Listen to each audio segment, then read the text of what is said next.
subscribe because I actually extend the invitation to all the partners, and the partners are the ones who are active also in the profession. So I'm not really sure if they can come, other than Oh. having difficulty of non-Zoom platform. Yeah. But I would appreciate if you can record and if you can share. But if Okay, I not, already it's recorded. okay. I All mean, right, it's all thank okay you. Hi, because actually, Deki. Hi, How are Jill. you? I'm good, thank you. How are you? So Happy good to to see hear from you. you and Yeah, I'm good Hafiz. too. Yeah. Is TP joining us or not? uh, No, she's He's not. moving her house. Oh, really? She has a new house? Yes, Wow. her house got completed now, so she's moving there. Okay. All right. Congratulations. mm, Yeah, I'll pass it on to her. Huh? I I'll actually pass your congratulations to her. All I also right. sent Okay. her a link, and she said that Mm. if she were to be available, she would just jump in. Oh, okay, okay, After a great. whole day, I don't think so. Okay. Okay, actually, I just finished a AI bot that I developed for somebody, and I would also like to share it with you. And I think this might be a good session as some sort of feedback because I'm trying to get information for AI related to finance, accounting, and auditing. But within a period of 2 hours, I don't think that's possible because after looking just on the finance part, it's just a plethora of tools that even I also have not heard of. Okay. Okay. Understood. Uh, Uh-huh. so I think I might be way back behind in terms of the latest update on AI in finance, accounting, and auditing as well. Uh, Mm-hmm. because last year the concern was for auditors when they heard about AI, and then there are some company that try to develop an AI based auditing firm, not auditing staff but auditing firm.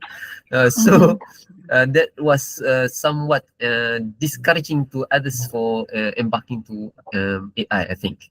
But now Right. the uh, the game is quite different. Even in my case, developers and programmers, especially programmers, they are the one that thought they will be replaced by AI because AI keeps on getting better and better in terms of programming. But it turns out that's not the case.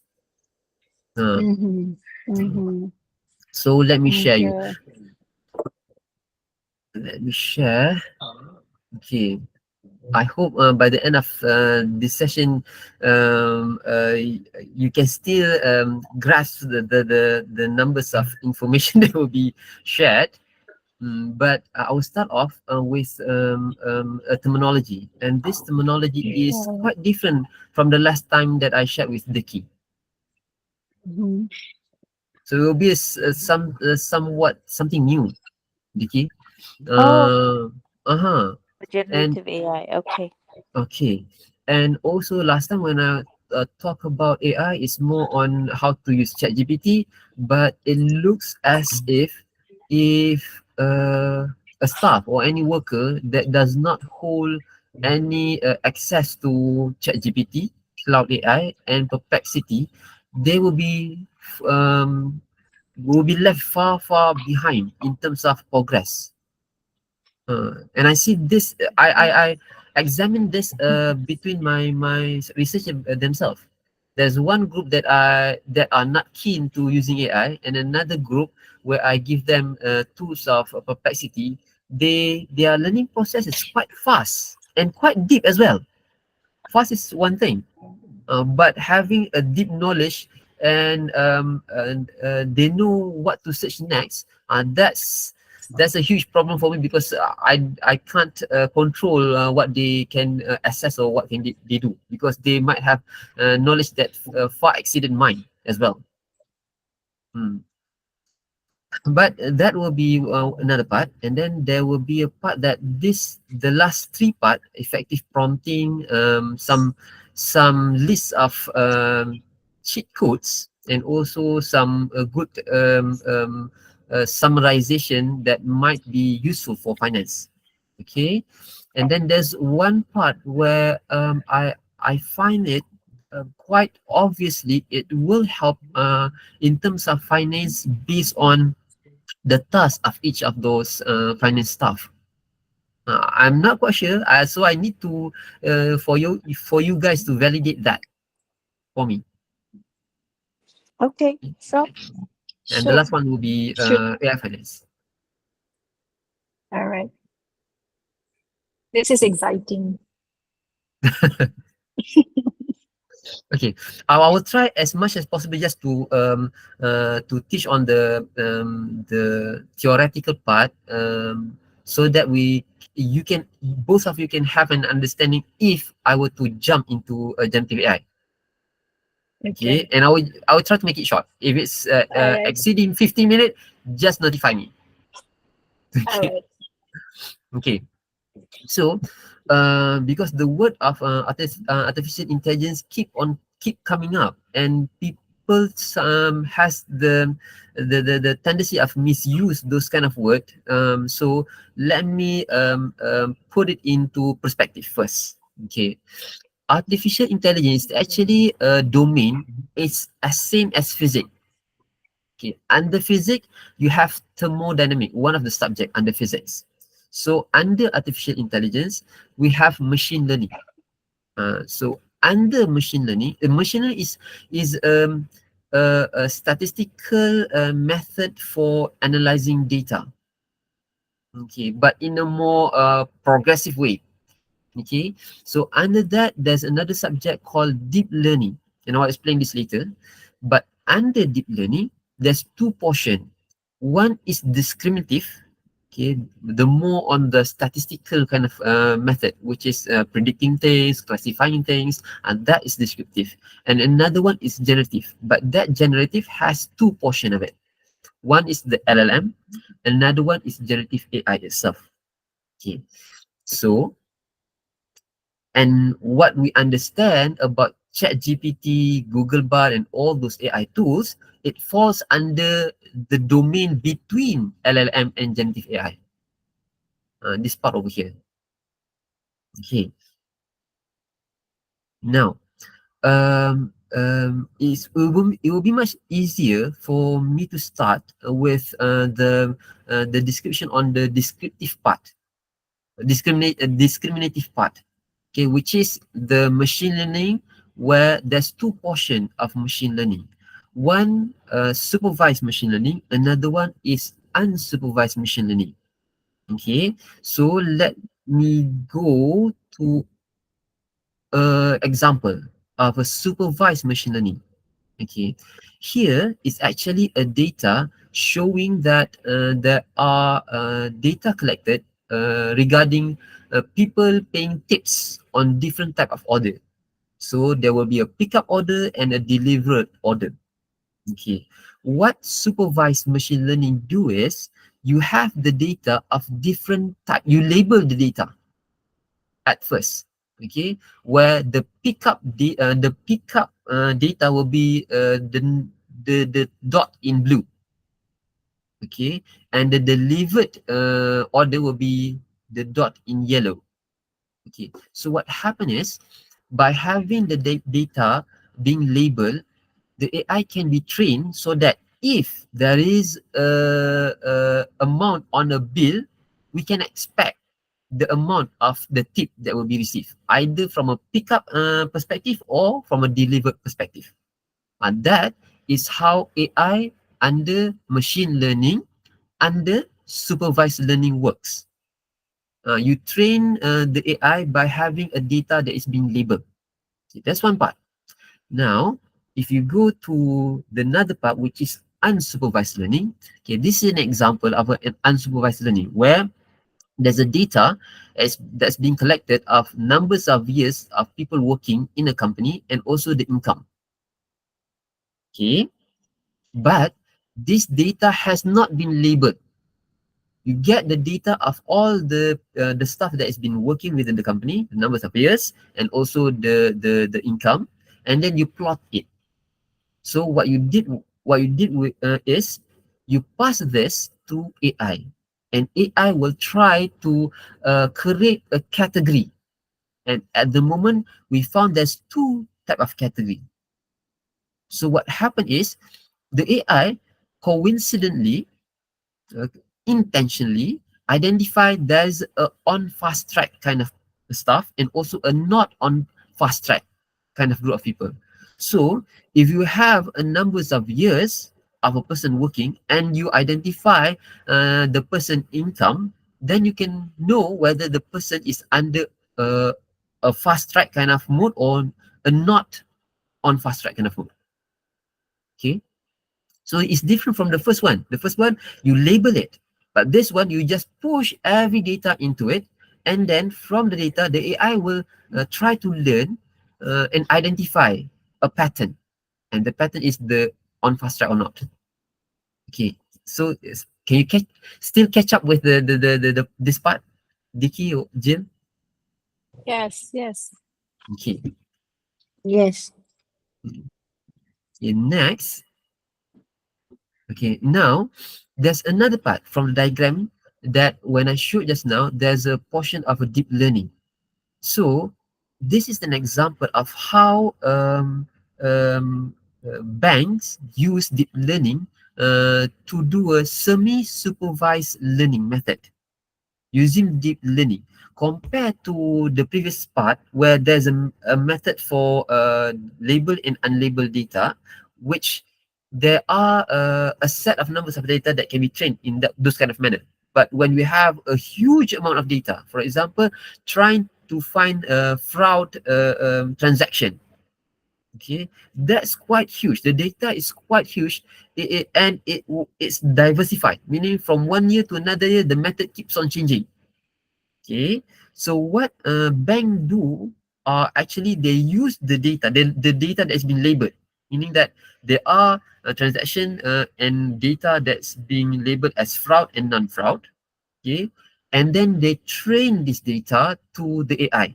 So the AI learn, and then when there's a new data, which is an unlabeled data, then it will use that model from this section over here to learn the pattern of a new data coming in, which is the data is not being learned. And this will require an extra effort that is not, it can't be performed in a machine learning mode. This is where deep learning comes in. You have an AI where the AI works like a human brain. So when you hear about any AI that replicates how the human brain works, then that goes under deep learning model. So it's totally different. Okay. Mm, so Hafiz, in the semi-supervised, are you saying we can now put in conditions? Mhm. Is Yes. that correct? Yes. So then it would be categorized as deep learning. It would move past the machine learning. Yes. True. Okay. Mm. Okay. And the other part is actually um, when the method is using a neural network method, that is under deep learning. Uh, because if I go to if I were to explain in more detail, it will be into a technical part because it Okay. works. It will mimic the way the brain works, which is in our Mm. brain we have synapses. So that synapses, the spark of that synapses, those kind of method is the same method that deep learning works. Oh, Mm. okay. So, okay, that's one part. And then that is one that developed the generative part of the AI. But we would still need to train the AI to Mm. be able to perform those, right? Even if it functions as a brain, you have to preload the data for sure, is it? True. Okay. That is why ChatGPT is not an AI pop up by itself. It's actually a model, a different type of deep learning model that have learned to a certain set of data. Uh, so that's how ChatGPT works actually. Okay. Okay. So this is quite odd, but the fact is, it's like a kid that we teach how to speak, how to read, how to learn something, and then it expands from there. And that's how the uh, generative or deep learning works. Okay. Okay, okay, that's have I exceed 15 minutes? Because that's the only theoretical part. I guess. Jill, is it okay, Jill? I think not. Because it's 4:50 and then we started a little. It's No. okay. I think we're just on time. Yeah, all good. All good, okay. Okay, now is on. We will move on the hands-on part. Okay, this is quite useful because I found it quite interesting how people start to use ChatGPT beyond my instruction. Meaning they try, keep on trying, keep on trying. So just want to ask Deki and Jill, do you still have any AI tools that you used previously? I just downloaded a Chat GPT. Is that the it's not that's not different. It's different with Chat GPT, Oh right? yeah, yes, it's Yeah. different. No. AI tool now. I just downloaded the some too when I was in Malaysia. Oh yeah. When you when you helped me. The Okay. Perplexity and the Cloud, right? Do you want me? Do you Yeah. want me? Both of you? Do you want me to guide you from the beginning of setting it up? I set it up already. Okay. The Perplexity and the Cloud. I Oh. already set it up. Oh. Okay. Okay. Yeah. Okay. Yeah. Now, Oh, I'm But what the about using cloud, you? that. the cloud we used it when I was in Malaysia, right? We Yeah. tried the flow chart, and then the Mm. perplexity. I registered early this morning, and I Mm. tried because I was really preparing so that if I have questions, I can throw them with you today. Oh. Okay. Okay. What about you, Diki? Do you want me to start it back to New to the? this. Okay. So let me change the screen. Mm, let me share. Yeah, let me share the screen again.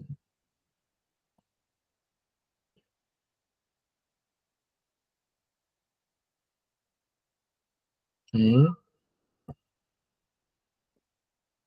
Okay. Before that, okay, there's just one more part about the theoretical. I missed two parts. Okay, one is the tokenizing part and also the playground. Okay, just to before we start off with ChatGPT, I just want to emphasize the importance of understanding when I mentioned about large language model, because previously there's a different type of AI for different type of data. So there's AI for video, there's AI for image, and there's AI for text. Okay, but before ChatGPT, there's a term we call NLP, natural language processing. The way it works, it predicts the next word, but that is just a language model. Now, when you have a large language model, it means that you have trained the model with a humongous amount of data. Okay, but still the way the AI looks on a particular word is as same as this, which is I'm trying to display over here, the tokenizer. Okay, you won't heard ChatGPT or Cloud or even Perplexity mentioning about the words, but rather token. How many token can it perform? How large the token that the LLM can perceive? Those things. So if I were to copy this phrase above here and paste it underneath here, okay. So this is the actual word. Okay, now what any AI will understand is there are 141 tokens and 682 characters. So there are different between tokens and word. For example, text is one token and also one word. But OpenAI is actually two tokens, but a single word. Okay. Now, even though the difference is token goes to the root word of each and every word that you can see in the language. Okay, so if we have a word like beginning, so the root word is begin. So that will be one token. Ing will be another token. Okay, but actually what any AI will understand is not the meaning of the word. AI can only see this. Okay, a collection of numbers, and each token represent by each of these numbers.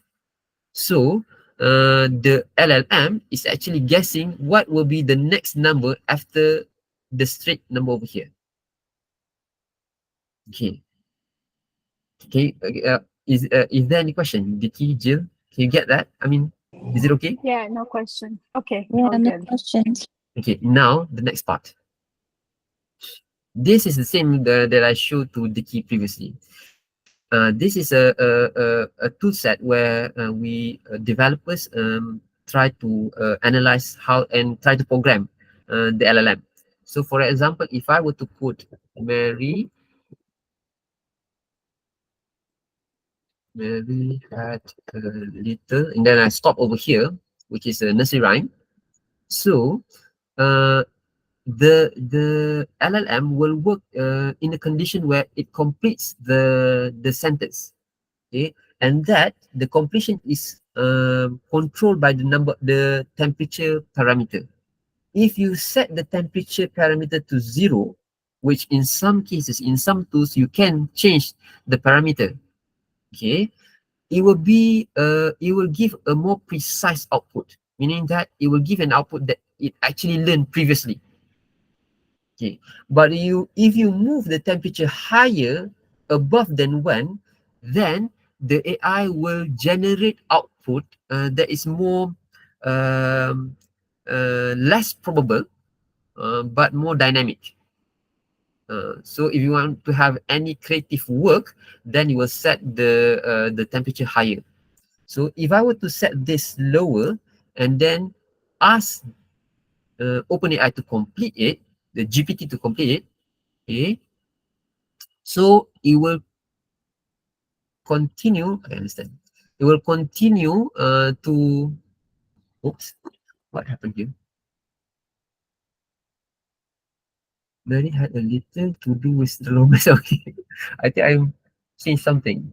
Let's move 0, okay, and then submit again. It's supposed to complete the nursery rhyme, not to create its own nursery rhyme. Oh God, something did happen. The AI just got crazy about marriages. Let's change the model. 5. Oh, Hafiz, it's because you wrote Marry, Mary. The other Mary is Mary, isn't it? Oh yeah. Okay, sorry.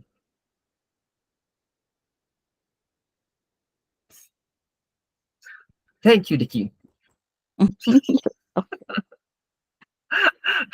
So what what GPT 3.5 did was it complete the nursery rhyme because we didn't change any we didn't change the temperature. We didn't increase the temperature. Okay, but just now because the mistake of Mary as something else, so okay. Now if we were to change the temperature and move it up to 1.6, for example, and submit the same thing, this is what happened. Uh, so it will generate an output that is unlikely to be the exact input that is been learned previously, that's been taught previously. Mm. But Uh, in what conditions would we use a higher temperature? okay. For example, uh, when you want to find facts and information Mm-hmm. directly from the data that you have pushed to the AI, then you will need to have a lower temperature. Mm-hmm. But if you want to create a novel, if you want to create a poem, if you want to create something novel, Mm-hmm. then you need to increase. But actually, you don't increase beyond zero point 0.5, if I'm not mistaken, because it will be just horrible. Oh, okay. Hmm. Okay. Mm. So that's all for the theory. Sorry to extend the theory until another 20 minutes. Okay, now let's go to GPT. Let me log out first. Okay, and show you this. Hmm, okay. Sorry. Okay. Okay, if you go to chatgpt.com, okay, you will enter this page. Okay, and then you need to have two things. One is your email, a Gmail, another one is your let me check. Okay, okay. Sorry. Let me move this first. Okay. Okay. Hi there, Camelia. Deki's friend, Jill's friend.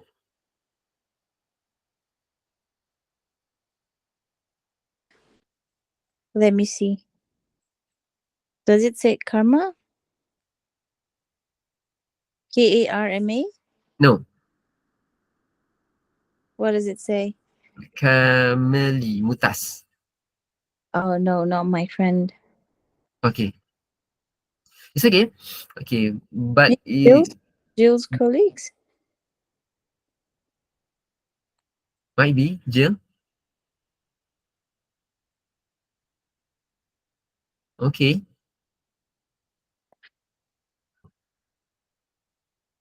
okay. I mean, Jill. Are you okay? I mean,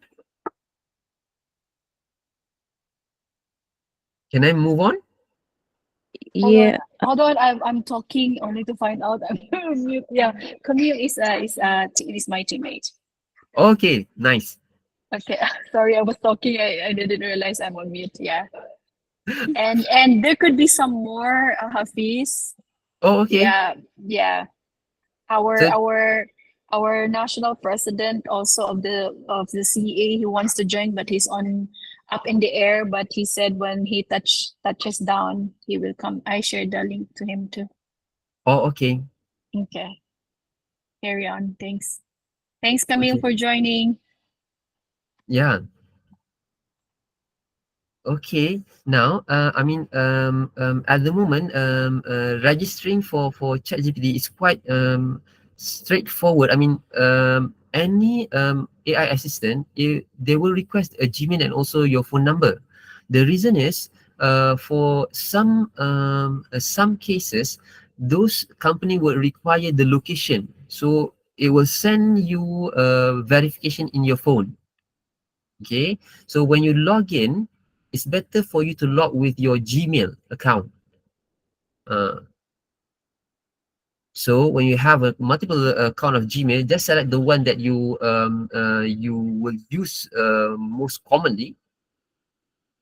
Oh no, it's not. Let me log out first. Okay.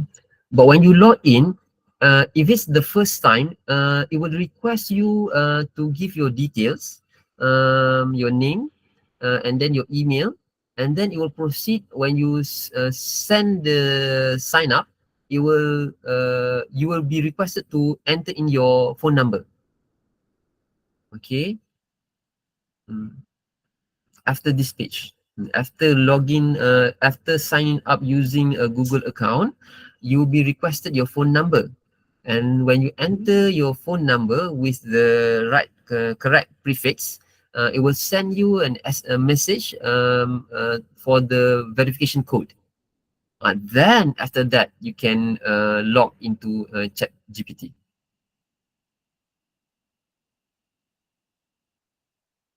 And Hafiz, please correct me if I'm wrong.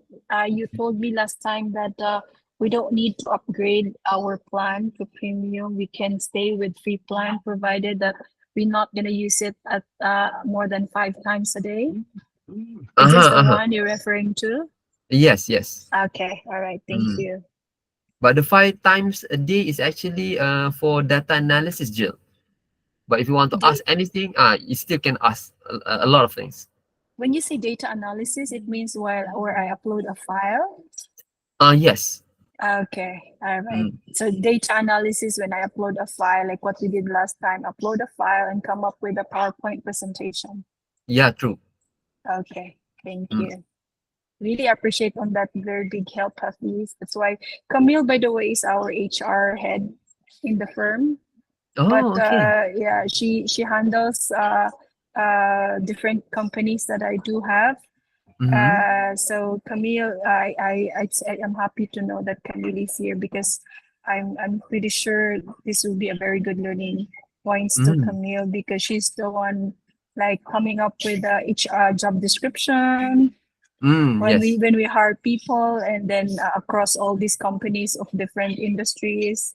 Although and I'm sure Camille will find this very relevant. Thanks, Hafiz. And Camille, for your information, there are also HR company that uses AI to sort out candidates. And I'm quite impressed with that as well because a normal your daily job can be summarized within a couple of minutes. That's But interesting. But again, the method that AI screen out is actually quite generic. So we are the one. I mean, the HR, the subject matter expert, will be the one that identify what are the features or what are the job scope or skill set that they want to filter out. It's not the AI. The AI will be quite generic. But after that, we'll show the difference between a generic AI and a specific AI. Okay. Okay. Okay. So, if you were to find the interface of ChatGPT, there will be two main segments. One, there's a menu on your left side, and another one is the main area where you get your outputs and also where you prompt in your input. Okay, so what happened is ChatGPT will give some suggestion, okay, that might be useful for you.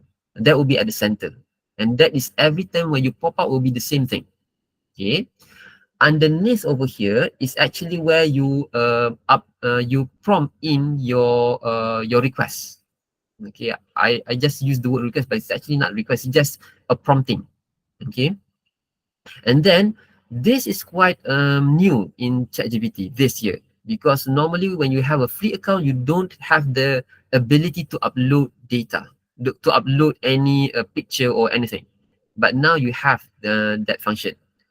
And then when you have enter your prompt to send it to GPT, then there will be this arrow pointing upwards on the right side. Okay.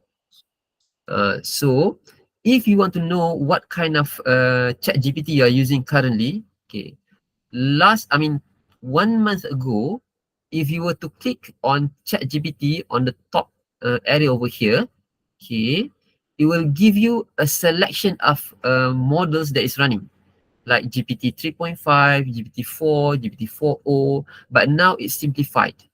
Meaning that if you were to use just chat GPT, it will identify from your request and push whatever model that is suitable for your request. If you want a fast request, then it will provide a faster response, but not quite accurate. Okay. So for the plus, then in plus, it will provide you different types of model. Okay. The temporary chat is actually is like a incognito in your Chrome. Because people were questioning, if I were to send my data or I will send my chatting with ChatGPT, does those kind of information will be fed to OpenAI model? So if you don't want that to happen, you can turn on the temporary mode, meaning that the discussion between you and ChatGPT will be only in your parameter, or your computer or your phone. Okay. Okay. And on your left side, okay, uh, will be the lower part will be the history of all your chat between you and ChatGPT. Okay, it goes back way back from the first time you use it. Okay, if you were to use a phone, this section there's a search function so that you can search the keyword that's related to your discussion previously. Uh, and then over the upper part, okay, this is a new service that previously was only accessible for those who are in a ChatGPT Pro paid version. Okay, but now you can have the luxury of using other people's that created their own GPT using ChatGPT. If you were to click explore, okay, so you will have a lot of other people that has developed a lot of AI tools, AI GPT. Okay, for example, there's a DAL-E. So if you click DAL-E, okay, it will specify the features of DAL-E, and you can start chatting with DAL-E. Okay, for example, DAL-E, if you chat, it's actually to create pictures. So if I were to ask to create a concept art of a cat on a table, then it will generate the picture. But there will be a limitation for free users, such as the one that I'm using right now. Okay. I can't help you to this. Okay. Okay, looks like you have to purchase the plus. Then you can get that function. But others, for example, if you were to use for example, image generator. No, image generator, I don't think so. It's, let's search for a prompt generator. Prompt generator. So we'll list all the GPTs that is created for creating prompt, such as this one. Okay, let's start chat with it. Okay, generate a prompt um, for uh, um, for creating logo of football team, for example.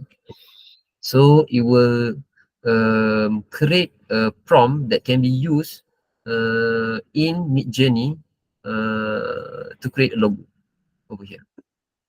Okay, so it's much more easier. Last year, you have to understand the method of prompting correctly, but now people are simplifying it and creating GPT bots that can understand your needs. Okay, so that's on the explore part, but that will be another story. So what we want to do is we go back to the left upper corner, ChatGPT, and we have a fresh chat with ChatGPT. Okay. Now, before we move on, there's another features within this interface that people are lacking the understanding of how to use ChatGPT properly. Okay, so if you go to the right upper corner of your ID account, okay, there's three function over here. Okay, there's a setting, there's a custom GPT, and there's my GPT. My GPT is actually the GPT that you have created. If you have a paid account, then you will have a list of GPTs in here. Custom GPT is how you customize your chat GPT to work to a certain kind of output request. Okay, and then setting. Okay, if you were to click setting, okay, you will come to a page where you have all list all the features that can be configured within ChatGPT. So if ChatGPT announce a new features, that feature will be available here. Okay.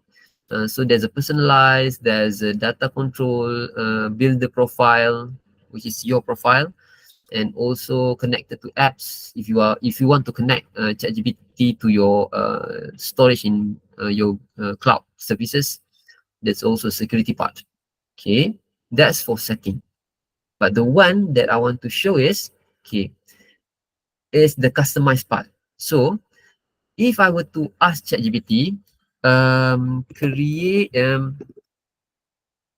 explain to me about um, um, do you have any financial terms that you want to know? Um, a bond, about bond in finance. Okay. So if you were to ask ChatGPT a certain request, it will come up with a format that best suit to the request. Okay. So here's the output, a basic features of a bond, and then we'll explain the type of bonds, and then yield, risk. It will try to explain, and it will be a likely explanation.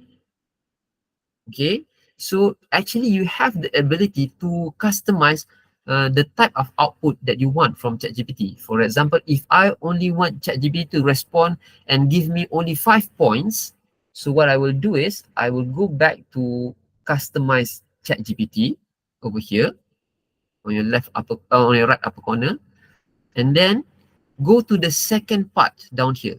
The first box is actually to explain about yourself, so that ChatGPT can understand who are you and what kind of output you want. Okay, but the output that you can change, or you want ChatGPT to have a fixed kind of format, is down over here. So if I were to ask ChatGPT to only list me in 5 points, okay, then I click save. Okay, so if I go back over here and copy this and open a new chat, ask the same thing, this is what ChatGPT will respond. So it will only give me 5 points related to any request that I want. Okay. So this is how you maneuver, because sometimes when you are using a ChatGPT over and over again, you have the tendency that you only want the exact output, the exact information, not the long description of it. So that is how you do it. And if you are if you know how to maneuver within custom ChatGPT, it will help you to uh, identify or put a profile of templates. For example, if you want to if you have a template of a certain document and you want ChatGPT to produce that kind of format, so you can put that format into custom ChatGPT just now. Okay, this is just a short version of it, but you can do a lot of things. For example, if you want to have a certain output or a certain format. Mm-hmm. Okay. Okay. So let's move on to the lower part over here. Okay. Can you see there's 5 icon? there's a model change, there's a bad response, there's a regenerate, there's a copy, and then there's also a read aloud. Okay. Mm-hmm. Uh-huh. So this time, if you are in a car or you are, or your eye feels so strained because looking too long on the monitor, you just can click this and it will read out loud for you. Mm, like this. Can you hear it? Yes. No, Okay, I don't know how to Yes. configure it. Oh, you can hear it. I can't hear it. Okay, yeah, because I can't configure this how to pick the sound and then push it into the Google Meet. Uh, Oh, okay. but if you click this and then it will speak out loud the whole text. Okay, okay. Okay. Okay. Next is the function of copying it. Okay, rather than you selecting this, because when you select this and then you copy it to another document, for example, if I were to open a Word, what happened will be like this. You have a Word document and then you copy that, and what happened will be um okay, will be like this. Oops.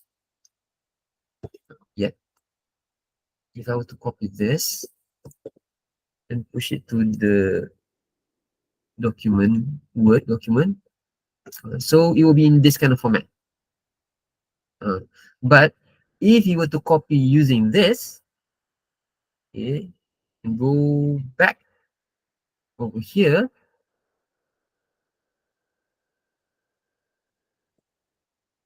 it will be a different way of pasting it. Eh, okay. Hmm. Just alignment. Interesting. I think the bold items, the first words are being bold if you do copy paste the word instead of doing Uh-huh. copy paste direct, right? Yeah, it's supposed to be bold Yeah. over here, Yeah. but it's highlighting it. Yeah. Hmm.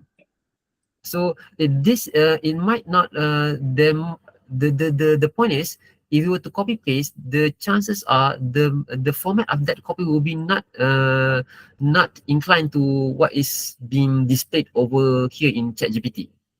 Mm. So if there's a different kind of output from ChatGPT where it might be in a format of a code, or it might be a format of an Excel or a table, and then when you copy paste it, it will be horrible if you just copy paste rather than using the copy function over here.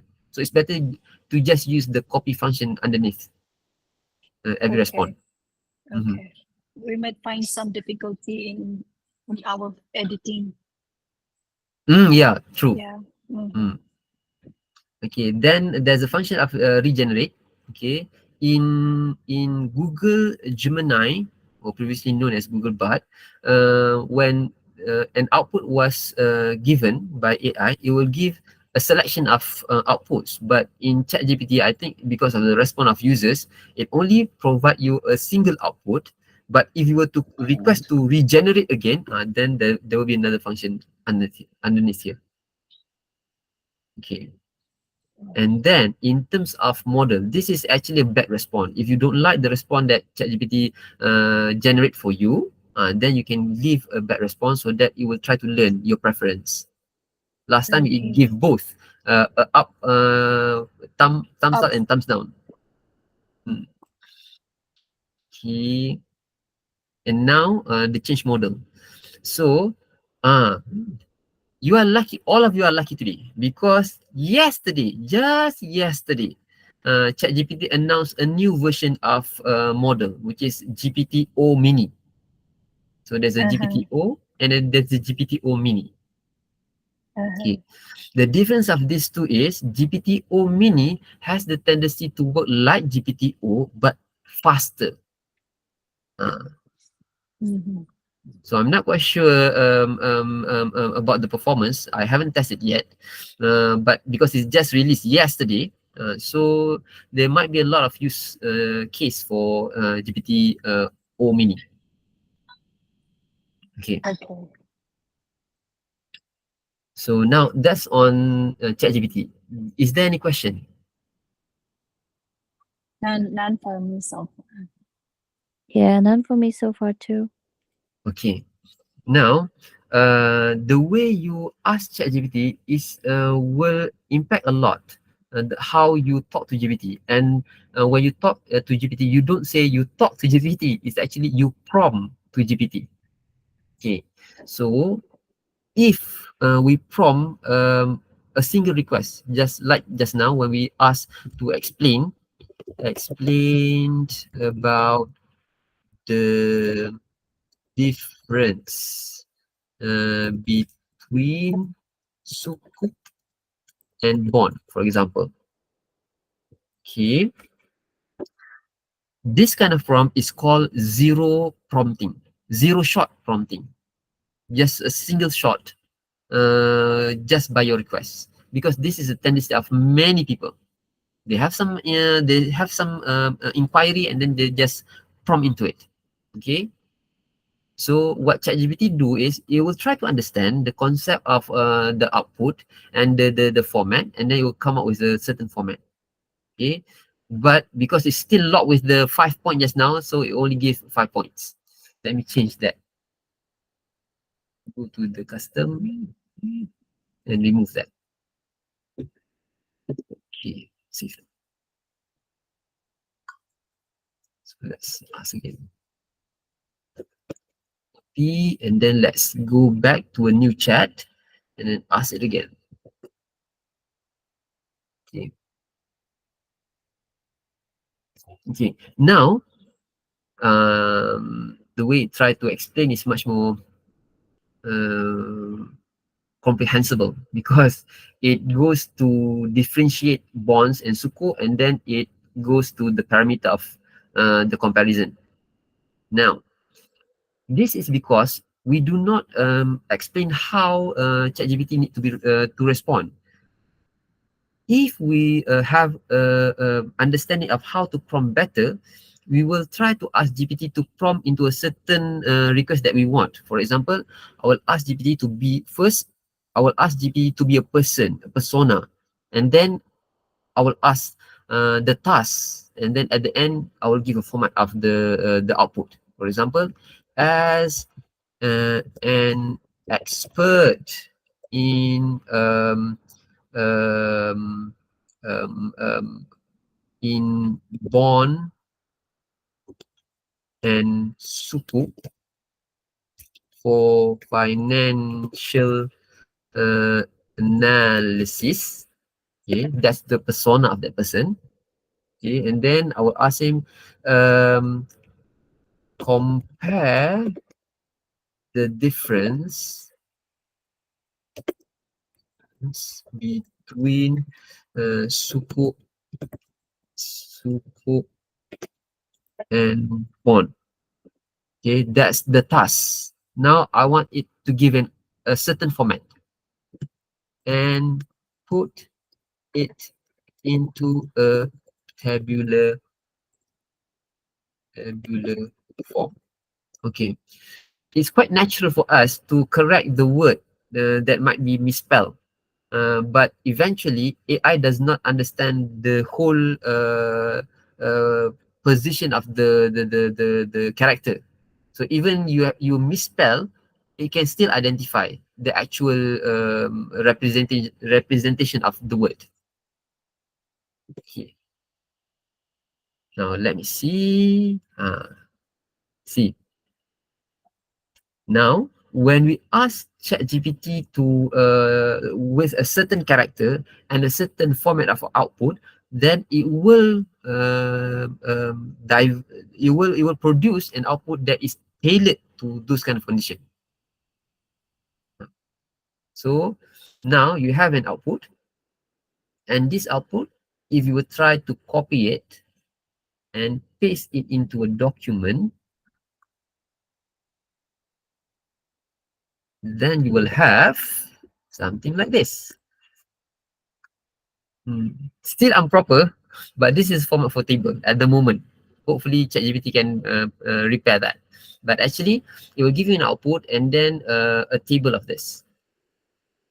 Uh, this in the form of ChatGPT, it's still there's another layer inside ChatGPT that converts those information into this tabular format. Okay, so it's good to have when you have a certain type of format that you want ChatGPT to produce. You can ask ChatGPT to produce those kind of format. If you want it to convert into a different format, for example, convert this in convert the output to Excel. Hopefully, it can convert. So there's an analyzing part, and that analyzing will take times, which is quite normal. Even you have a fast internet as well. Okay, supposedly it would produce an Excel file. Ta-da! So now you have an Excel file. So actually what it did was it tried to create a program where it convert the information. Excuse me, Hafiz. I Yes. cannot. I think the slides in front. I'm not sure with the others. Mhm. I can see what you're saying, like converting to Excel. Okay. Now at the output over here, okay, you will I have. think we're. I think we're not on the same uh slide presentation deck. Oh, okay. Okay, can you see the interface of ChatGPT? What I can see now is this. It's not moving. Oh, it's not moving. Okay, let me change. Let me unshare and then share again. Stop presenting.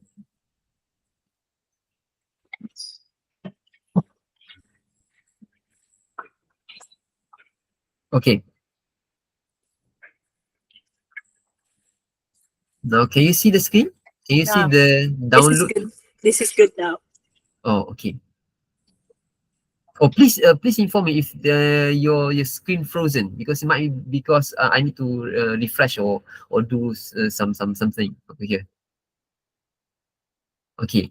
So what happened is it converts all the information above here and then convert into an Excel file where you can download. So over here you can download and then you can just open it. So it will be like this. There you have it. You have your everything available for you. Okay. How nice is that? Can everyone see the Excel file? Yeah, I can. Jill? Camille?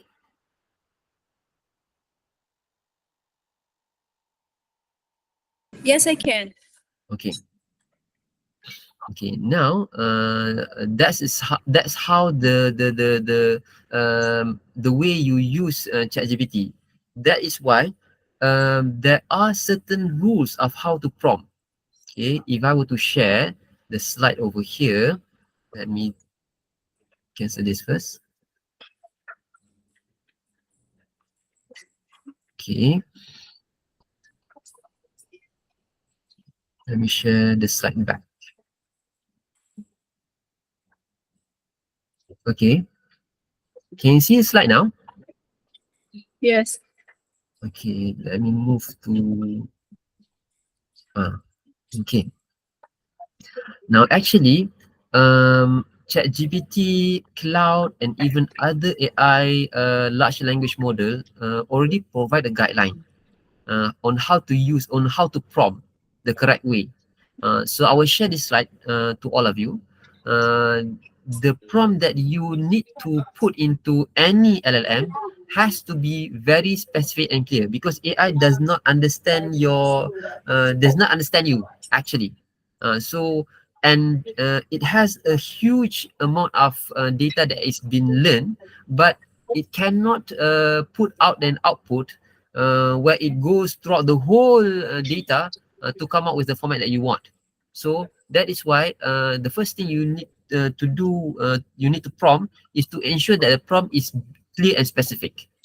And then second, the most important part is to assign a role. Just now when I showed you, when we prompt the second version where we put a role, like as a professor, as a lecturer, or as a expert scientist of genetology for 10 years, something like that. Okay, then it will try to contextualize the response or the output. Okay, provide a context. That's important, meaning that if you were to ask a task, make sure you put adjective, you put a context on the request. It's not just a broad request, but rather put some context. For example, if you want to push a data, you describe the data to ChatGPT. Like this is actually a data of invoice for the last month. Hafiz, your screen froze again. Oh, okay, okay. I'm still at the effective prompt. Oh, okay, okay. Okay, I just explain, just explaining. Okay, but I will go through this. It's actually it's quite important to have a context. It is actually as important as well to break down the complexity of the request. If you have a request, then you need to break it down step by step. For example, now I change my screen. Let me change my screen to this. Okay.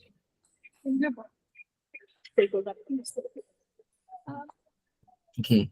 If, for example, I were to ask to ChatGPT to explain this part. One more thing. If you highlight any response from ChatGPT, it will pop up this small reply button.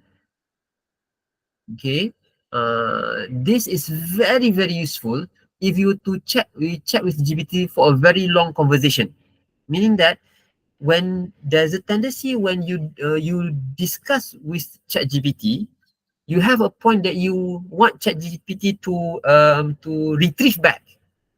For example, if I were to chat to GPT and then I want it to explain more on suku and the structure.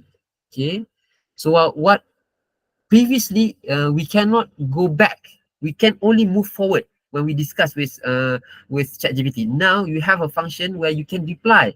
Just copy this. Just click reply, and then it will go to your prompt. So you can continue the discussion based on a previous discussion that you had with ChatGPT. For example, if I want ChatGPT to explain more on this. Okay, so you continue. It will give a super in-depth explanation. Okay, and you will notice that every time I try to prompt with ChatGPT, I will try to make the task small pieces of tasks rather than have a huge set of job list. Let me give an example. So now it's keep on giving more details. So I nearly hit my free limits. Can I move to my free, my paid account? Hold on, Afis. How did you respond to that again on your follow up question? Okay, With can okay, you please, scroll up? You okay, said that yeah, this one. So okay, question. okay. What I did just now was I Uh-huh. highlight the whole segment, Okay. and then it Mm. will pop up this small icon Oh, over here. okay. All right. Now I got it. Uh, If you this, wanna, if you wanna like a follow through question or a follow up question to only to this particular item, yes, then true. just highlight and Mm, then click that like a mm, quotation icon, which mm. means okay. Thank you. This function will not be available in cloud or any other AI assistant. But I believe they might be built in something like that.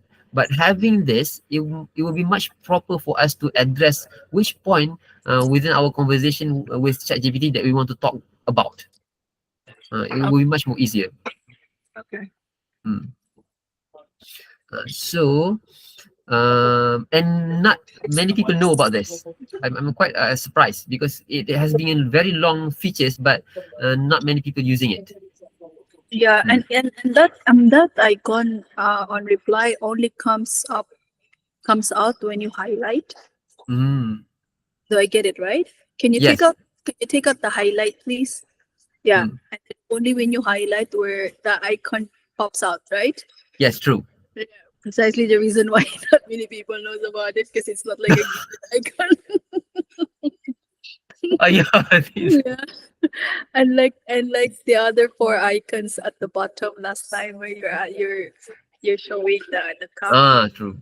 cherry, yeah, Because it keeps on changing. yeah, The bottom part here yeah. keeps on changing. Mm. Okay. So I already hit my free limit. Okay. I will move to my paid version. Is it okay? Because I want to explain All right, the sure. reason. Uh-huh. Let me move to the paid version.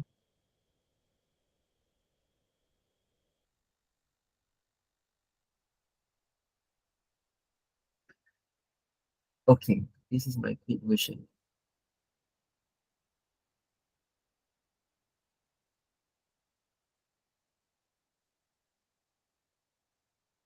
Just to highlight the difference between a paid version and a free version is, for a paid version, you can have your GPT where you can create your own GPT.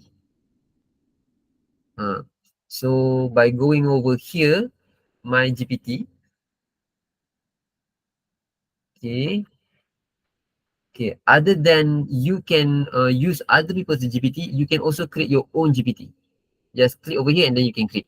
But there will be another process. Do you want me to explain on that?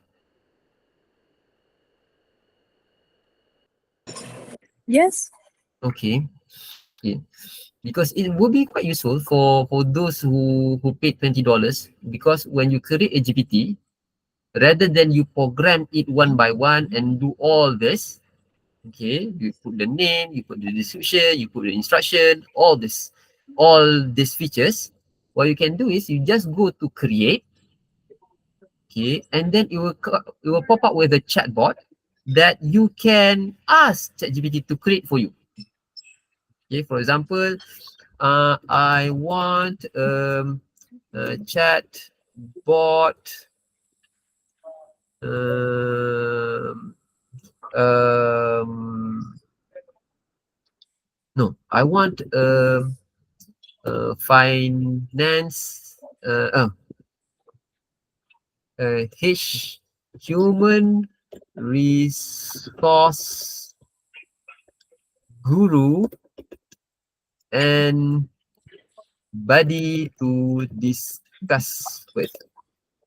Okay, so ChatGPT will program a chatbot specific for your needs. So you can create your picture, you can create the features. Okay, now you already create the features on your right side.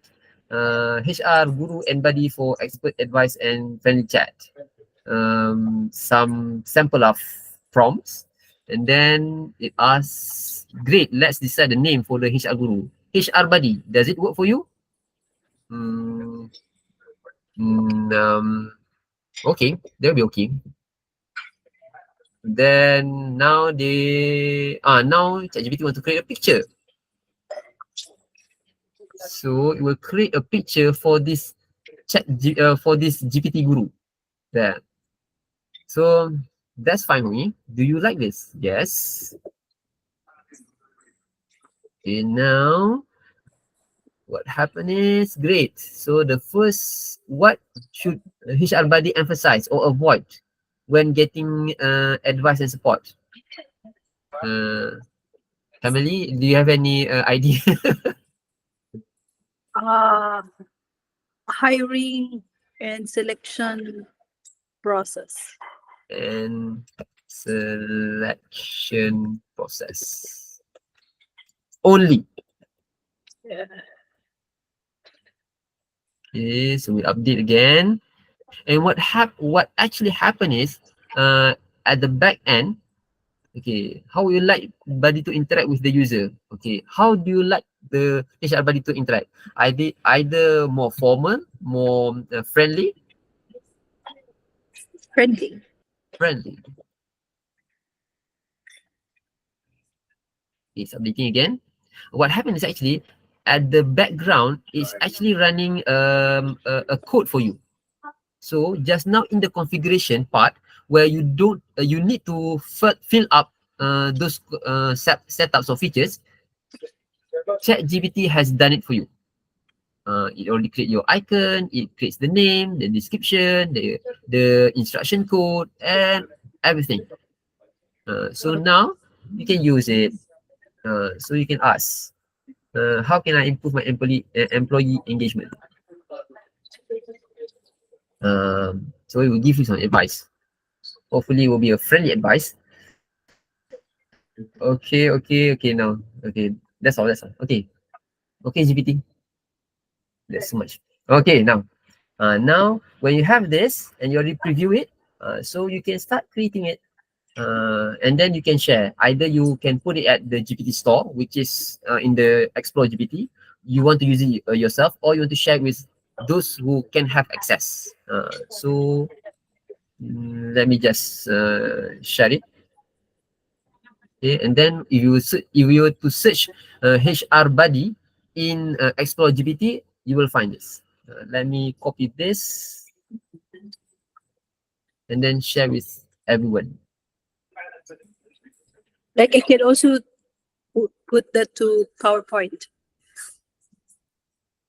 Again, Jill? Yeah. Can I bring those materials that this write ups to PowerPoint? Transfer. Transfer this material to PowerPoint. I think so. I mean, it has to have a format that we fit into it, and before it can change into a presentation. Like PDF first. Yeah. Okay. Hmm. So let me go back just now. So that's how to create a GPT. But what I want to share is actually the way how you uh, uh, separate the tasks, separate a complex task. For example, if you were to ask ChatGPT, create an ebook on Suko, for example, this is actually a huge task actually. But if you ask ChatGPT in such way, you will still respond.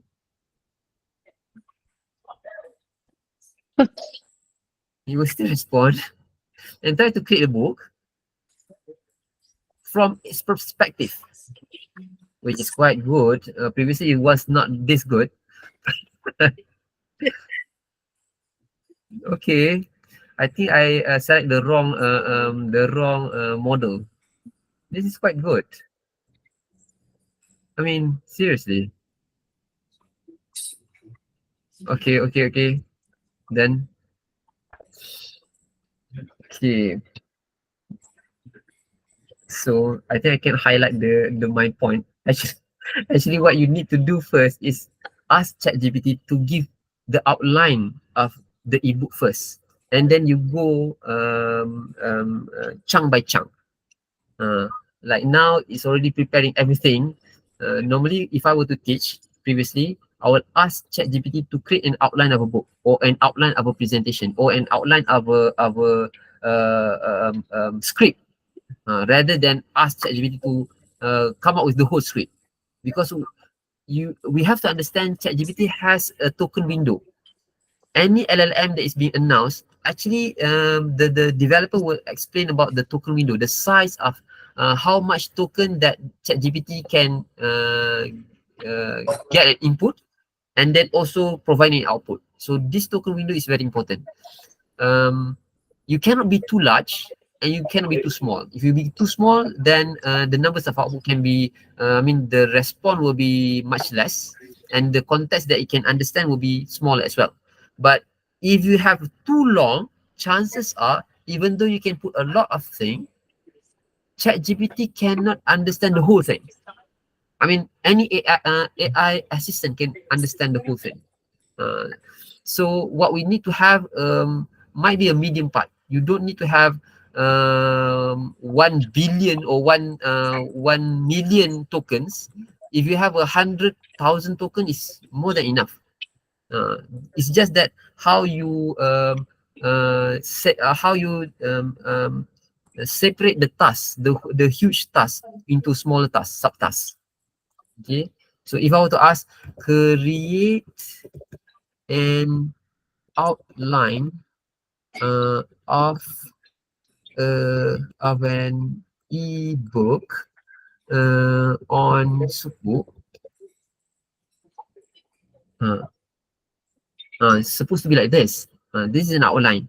Where after ChatGPT come with the outline, then you can go deep. Meaning like if you ask ChatGPT to write in more detail about 8 suku and conventional bonds and key difference, rather than you ask a full sentence, you can just ask write detail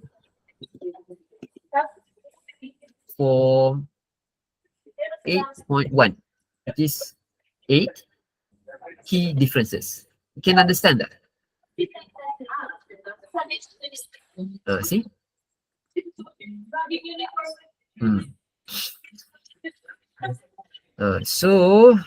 This is how you do an ebook using ChatGPT or other AI platform. You have to separate the tasks into subtasks. It will be much more easier. Okay. So after this, I can read the book coming out from Jill and also Deki. Yeah, you would be our publisher. Okay, guys. Okay, let me move. Is it okay? Is everything okay? Because this will be only the part of ChatGPT. We will move to another part.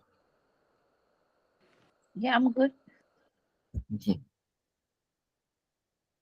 Now let's go to cloud. Let me share the free version first. Okay, let me log out. Okay, cloud is the same thing. And luckily now you are in an era where cloud is announcing its latest model, Cloud 3.5 Sonnet. And its output is, for a programming purpose and also data analysis purpose, is quite useful. Because the way it organized the output and it organized the format, from my perspective, there's a lot of things that normally I need to keep on asking the AI assistant to come up with a certain format, but now it understands the right format for a certain request. Okay. So when you come to the page of cloud, actually you type in Cloud AI, cloud.ai. Okay, and then you will come up pop up with this page. Okay, it's better you register with your Google account. Okay, now when you register with your Google account, it will basically request for your phone number, and then when you fill up the phone number, it will send you an SMS for the verification code. Then you can log in. Okay. Like myself, I already logged in previously, so it will pop up directly to the main page like this. Okay. Does anyone have any problem logging in?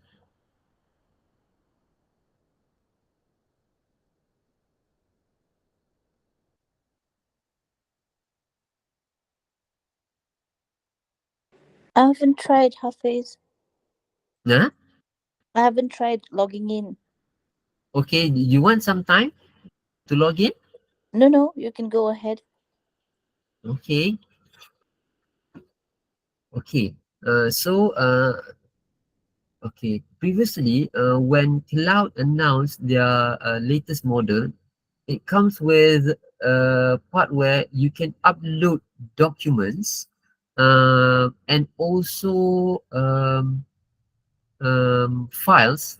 Unfortunately, for Excel file, you cannot upload, even for a free ChatGPT account. Okay, only for paid version that you can upload Excel file, but you can convert it to CSV file or text file, and then you can upload it. That is possible. Okay. The beauty of cloud is you can upload concurrently 5 documents where each of those file cannot exceed 13 megabytes. So if you have annual report or 10K report for financial of a company uh, in a PDF file, you have to ensure that the PDF file does not exceed 30 megabyte. Uh, Still you can use it. Okay, now for cloud, all the history is hidden within the cloud word on your left upper left. Okay, so it does not display automatically. It's hidden. Okay, now what I want to emphasize is actually on the left corner, lower part, where your ID is available down there. Okay, if you click this, it will give you all the setting and the features. What I want you to do is you to go to feature preview, because this is the latest preview that cloud provides in its free version. If you click feature preview, okay, no feature available. That's odd. Preview feedback coming. Okay, no features available. Does it shut it down? Okay. Does anyone have features preview setting, or everyone appears to have this pop up?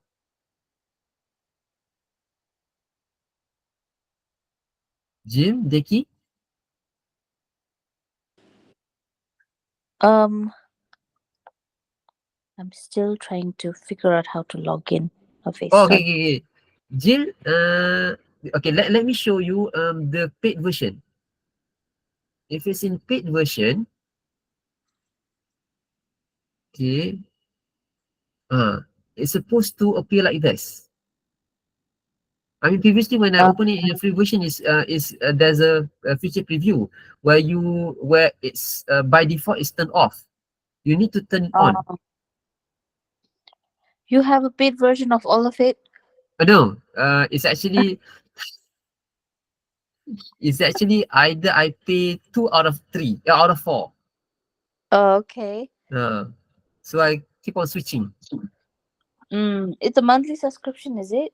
Yes, Oh, and each okay. of them are $20 per month. Oh, okay. Hmm. Mm, But for me, I'm trying to find ways where if you can have a single account, but 2 computers opening it at the same time, and then it will be useful for small companies. yeah, I was thinking the same. Yeah, Yeah. And that's not actually, possible, right? at the moment, we are trying in our lab for Perplexity and also cloud. It works Mm-hmm. fine up to below 5 users. Oh, okay. That's good enough. Uh, That would be like $4 per person yeah, cost. true. Mm. Mm, okay. So if this is turned on, it will be much more easy, because last time when I open cloud, paid version has the artifact available. Let me show you the beauty of having artifacts. Okay. Now the interface. Okay, let me check if free does have these kind of features. Okay. Let me test first. Mm, TV, uh, mm,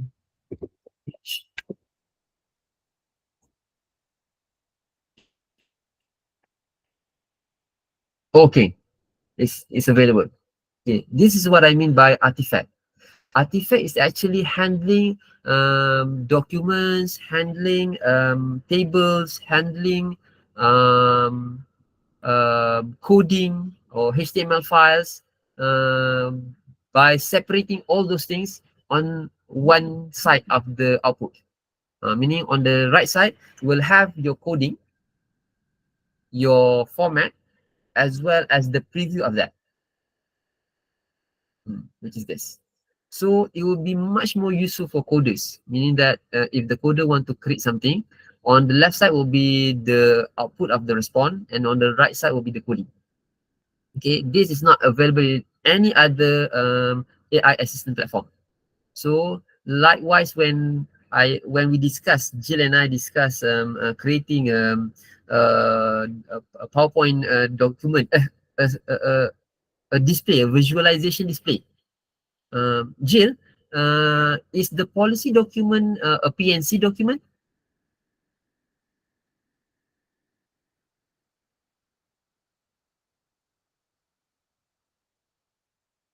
Jill, I think you are in mute.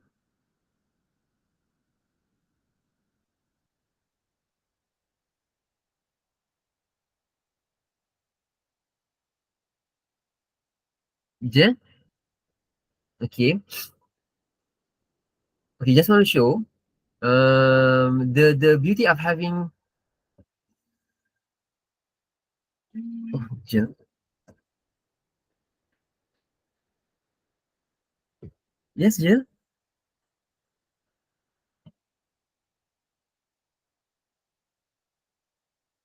Oh, yeah.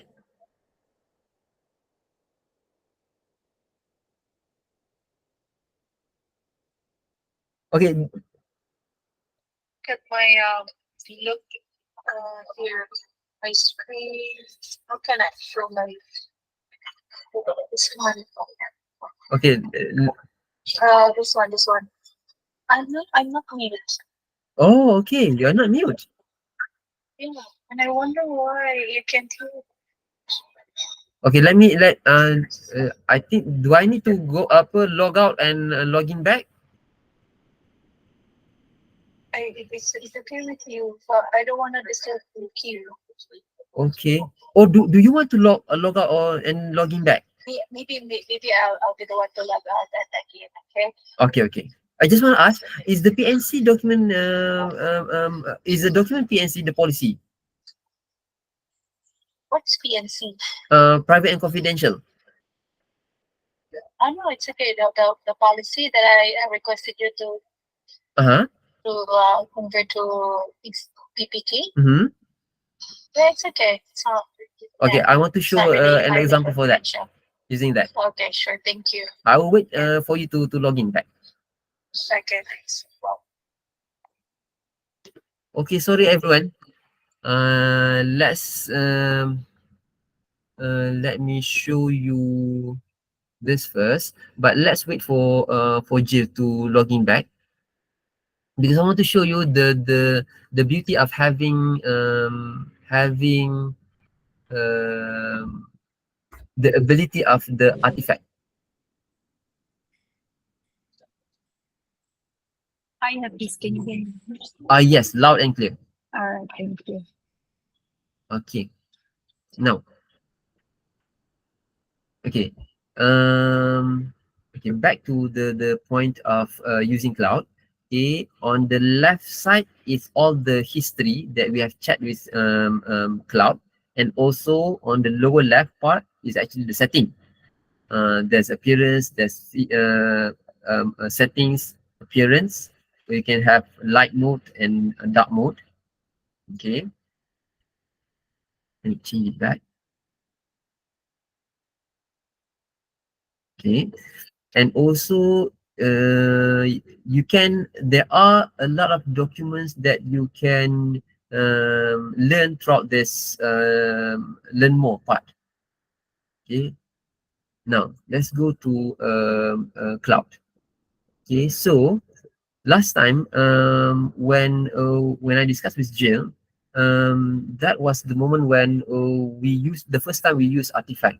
So the beauty of artifact, if you this is the first AI assistant that if you have an idea and you want to translate that idea to a workflow or a diagram, and that is possible. For example, if I were to use a cloud and ask create a, flow diagram for a hiring process in HR. Okay, thinking deeply. Another word of doing analysis. So what it will do is it will create a way of a method using any web solution to create the diagram. In our case, it is using, let's go to the code, it's using TD, graph TD, which is a method of creating graph online. Okay, and then it comes out with the diagram. So if you go to zoom it, so we can see everything. This is not possible using ChatGPT. Uh, that's one thing. The way the format of asking the prompt using prompt in ChatGPT and cloud is quite similar in a way of identifying the persona, putting context into the task, and requesting the type of output. But the difference is if you have an output that is related to document, relate to display, data visualization, and even a diagram, it's far more helpful using cloud. That's one part. And the second part is cloud has a cloud Sonnet 3.5 will have better understanding of the request and also data analysis. Okay. So for example, this is one. Okay. It is not the programming part. This is the diagram part. And you can publish this. That's the best part. It will be it will be posted into cloud server, and you can share that. So if I were to click publish on the right corner, on the right lower part, okay, it will provide you with a link. Okay, and this link, hopefully those kind of information is not private and confidential. You can share it. Copy, and then let's paste it to see the diagram. So there you are. The diagram. So how good is that? You can share the diagram, the artifact in cloud platform. Okay. Now This going is back. not the free version, right, Hafiz? Yes, yes. Oh, okay, okay. Hafiz, this is very interesting. Hold on. I went to the restroom. I missed that part. How did you copy paste and come up with a diagram? Okay. Very briefly. Okay. So from cloud. Okay, from cloud. Okay, you Okay. request. We request it to create a flow diagram. Okay. Okay, so when we request a flow diagram, it will pop out on the left side the output in terms of the description. But at the Okay. same time, it will generate the diagram on the right part, which is the artifact part. Okay. Okay, and in the artifact part, there's Hold two on. portions. Hold on, Hafiz. Did you, because there's a menu here at where it says are was it in the setting, the one that you said the artifact? Yes. In the set, is it in the setting? Yes, it's in the setting, features, feature preview. So when you click click Picture this, preview. Yeah, I put it on the artifacts last year. Earlier you said you put it on. So I put yeah. it on okay. So okay, all right. So basically when it's put it when it's on, so this immediately on the face it will show the diagram on the right side. Yes, like true. what you're showing now. Okay, and how did you transfer the diagram? Okay. If you want to first, the diagram is actually, there's two part of the artifact. One is the coding part, which Okay, is you can swap from code to preview. There's a code okay, part, there's a preview part. okay, Okay. On the lower right corner, you will have three icons. One is okay, copy the content or okay, download the diagram or the picture, okay, okay, okay, or publish it. If you were to click okay, publish, it will pop up with this, and you can copy okay, the link. okay. Hmm. But actually what happened is, it's putting this diagram into cloud server. So that's why if it's not private and confidential, then it might be okay. Oh, I see. Hmm. Okay. But if it's private and confidential, what will you do? Then we just download it. You do the download, not the Yeah, publish. Okay. yeah. What's the But other when icon? What's the other icon before okay, download? The at the uh, bottom part? this is the Copy. copy. Okay. Uh, but when you Which is copy this, uh, it actually will appear this. Let me show you the output of the copying part. just like earlier. It will Uh, give this the code. yeah, yeah. Mm, It's like the step by step in Word, not the yeah. diagram. Mm-hmm. Okay. But if you want to make use of the diagram, it's either you download it or you publish it. Yes, And true. and then the example that you made earlier is publish or download, where you The transferred. oh, this one is the publish part. Okay, Mm, all right. So when you publish, mm. and how do you transfer it? How do you transfer the file? You go to Word. Okay. If we click publish, it will provide us with a link, and then we copy Okay, this link. okay, and then Uh, paste to and then paste to any browser. to a browser, not to a file, It won't be a file. It will go to a browser. Let me. not a Word file. No, it's not a Word file. Okay. Hmm. I mean, not you don't copy it to Word, but to a browser. No. Because it will provide you with a link, and that website link is actually this one. Oh, okay. Mm. I This see. one. Okay.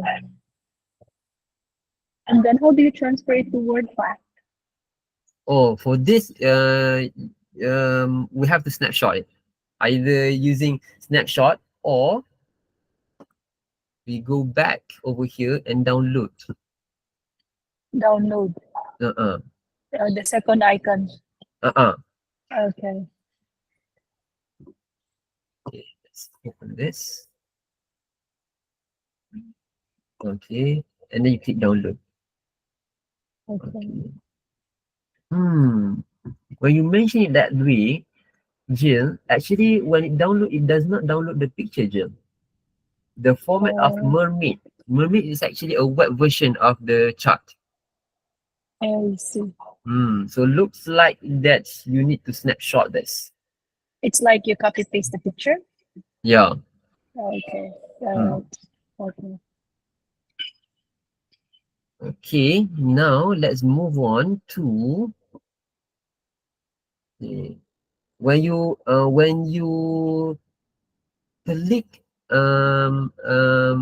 when you want to go back to the diagram, it's actually by clicking this icon or at the middle of the response, and then it will open back because it always hidden itself. Uh, so when you minimize it, it will be in this form, the same form that you need to click, and then it will open back the artifact. Okay. Now let me show you the one that I did on a policy document that Jill shared previously. Okay. Actually, there's a document. Okay.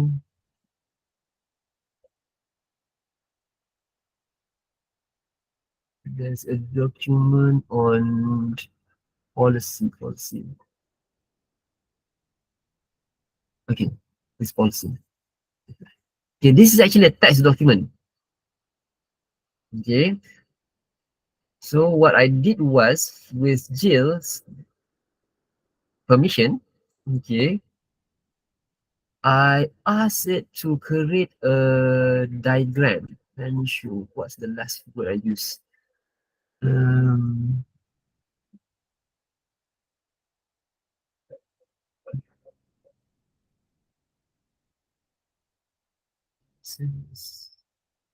oh no, not here.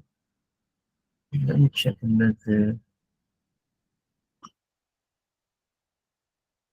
Editing.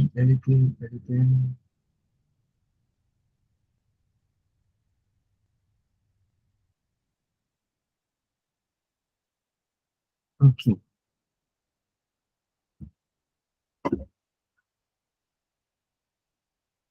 Not this one. Because I need to find the correct word using to display it as a web application.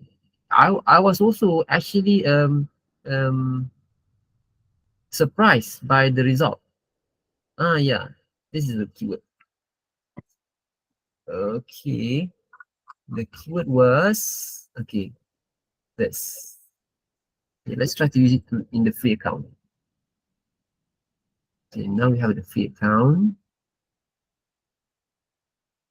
Okay, let's add the policy document.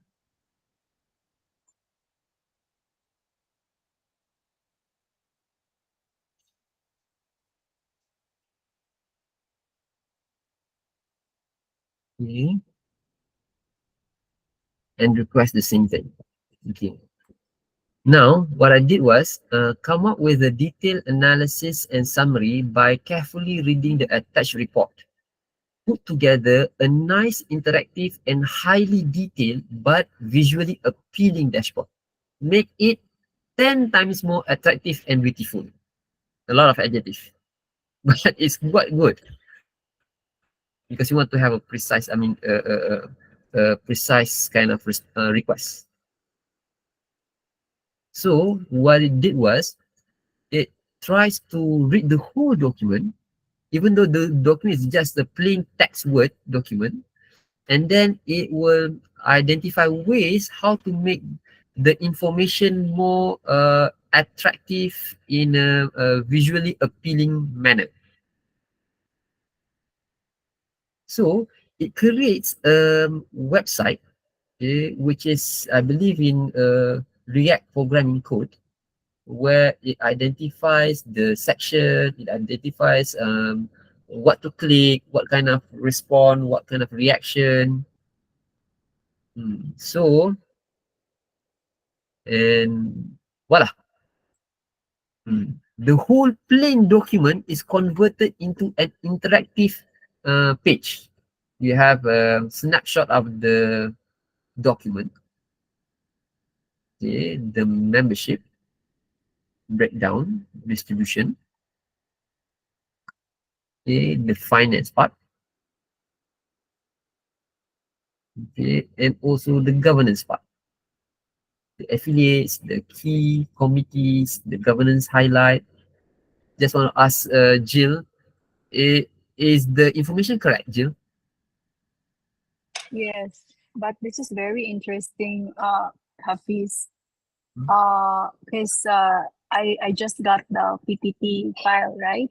Mm. But I don't have this kind of a dashboard info. So I can see something like this using my cloud. Yeah, true. Mm, Even if you have an ebook, a manual, or a company report, it can perform something like that as well. okay. Provided you do not hit the limits lah. So where did you upload the file, Hafiz? Okay, to upload the file is actually let me start a new chat. Okay, Okay. if you have a Add a free content. Okay. if you have a Okay. free version, on the right side it will be add content, but Okay. if you have a paid version, on the right side it's actually add project. So it's two Okay. different things. Okay. Whenever you see the add content, that's the point where you upload the file.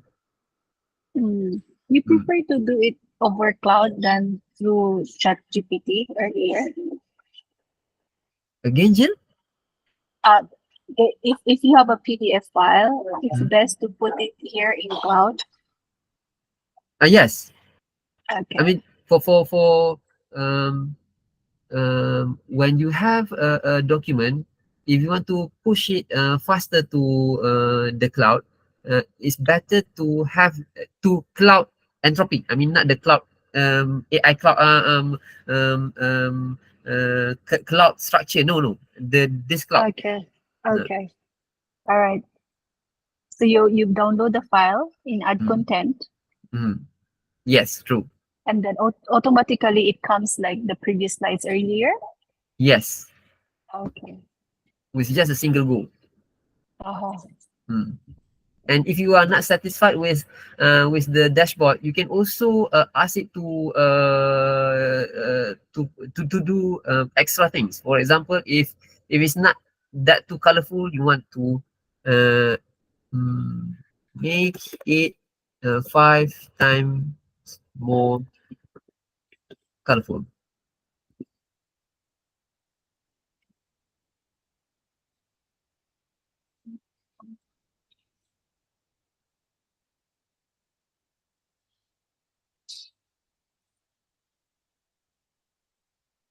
Oh, Cloud make mistake.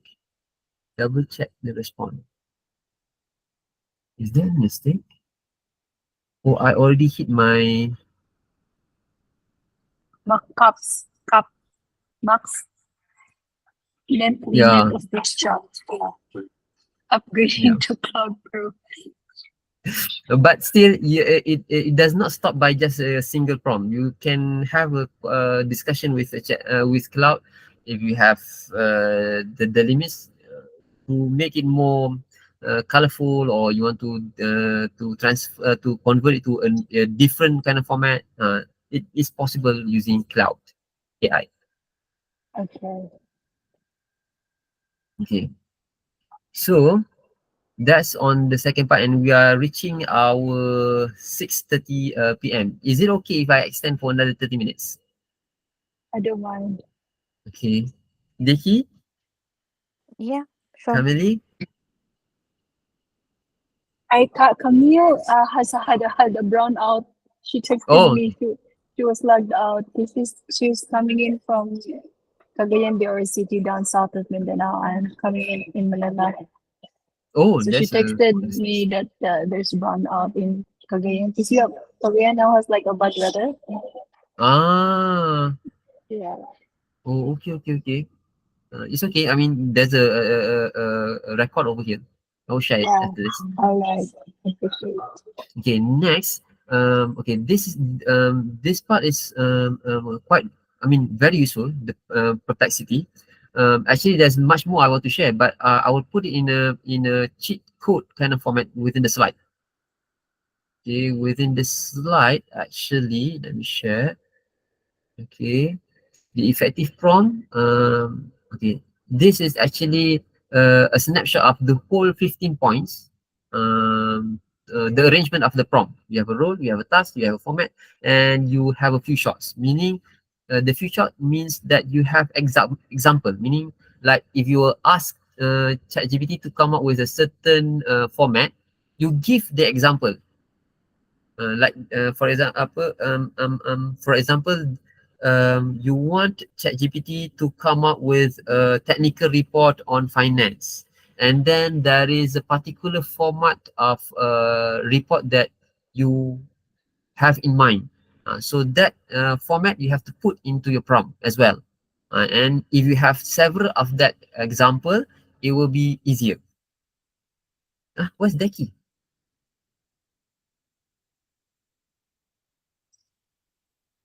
Oh, she was out. She's out.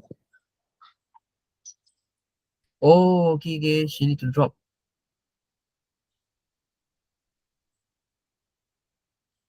Okay, I will send the key the format, the recording as well.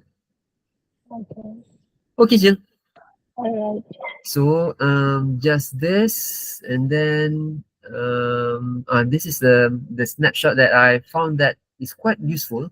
I mean, there's a LinkedIn account that focus on AI for finance.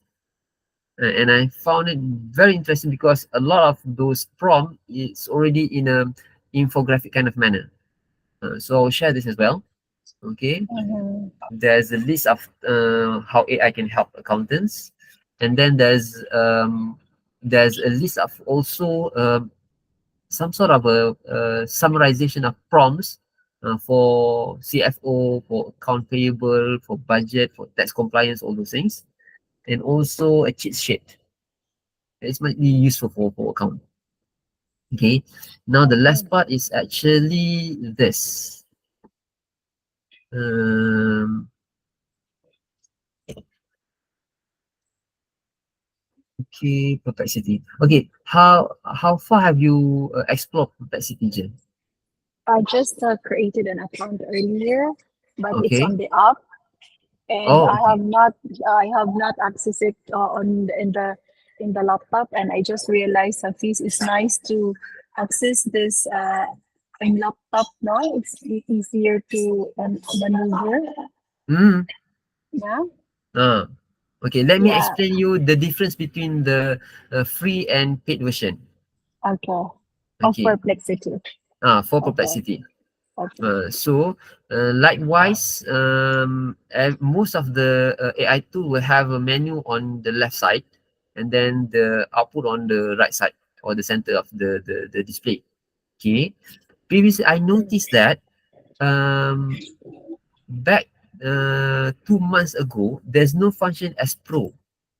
Mm-hmm. There's a function called Copilot. You don't have Uh-huh. Pro, you have Copilot. And when I mentioned about the way Perplexity guide us through the thought process of finding information, it will provide us with some question we need to answer before it comes up with an output. Okay, Mm-hmm. but Mm-hmm. now that is within Pro. Meaning, Pro does not require you to explanation for you to give explanation, but rather it will identify what's the best kind of output for your request. Okay. Okay. The last time I showed that there's a function of attaching files, Mm-hmm. and then the function of focus, where you have Mm-hmm. 6 segments. Mm-hmm. Okay, and then previously this segment is categorized based on the source that cloud collects. For example, for math, it will go to Wolfram. For Mm-hmm. video, it will go to YouTube. And for social, it Mm-hmm. will more focus on Reddit. But now it does not do that. It will be more generic. And I'm not quite sure if it mentioned about video, how much video access does Perplexity have, and Mm-hmm. also academics as well. Okay. Last time it only focused on bioscience, something like that, but now it covers a lot of paid journal publication. Uh, Mm. okay, so if we were to turn on Pro and then just select all, okay, and Okay. if we were to ask any question, such as, do you have anything in mind, Jill? Uh, um, Any dire kind of curiosity regarding whatsoever process in the the finance? the the one that it should be finance related. No, no, anything. The one that's the current trend now in the world about that Yeah, yeah, might Google. be. Yeah, Mm. yeah. That it's just that uh, how do you call that now? That's happening now. They call it disrupt Google. That's Google. Google. The one where the flights are cancelled The worldwide, worldwide. worldwide. Latest news. Hold on, because it's in the news now. CrowdStrike. Uh, Is it the CrowdStrike Microsoft? yeah. Microsoft. I mean, not Google. Oh, Yeah, okay. yeah, So we okay. That is quite latest. So let's try. yeah. Um, Crowd Strike, um, Microsoft issue, which is we do not actually know what kind of parts of the issue that we can understand. Yeah, So yeah. so let's try CrowdStrike Microsoft issue.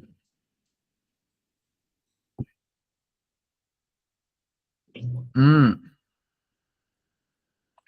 Right, right. okay. Uh, oh, there's a lot of reference. Okay, so let's start one by one. Okay, now the upper So, part over here. so Hafiz, if I Mhm. may ask you, when do you use cloud and when do you use perplexity? Are they or, Okay, or okay, complementary to each other? okay. If you are talking, normally if I were to brainstorm an idea, okay, Uh-huh. I will use ChatGPT or cloud. But Okay. basically, cloud is more for me. It's more focused on data analysis, on programming, and also in terms of verifying output that I get from ChatGPT. So I see. I always compare those two.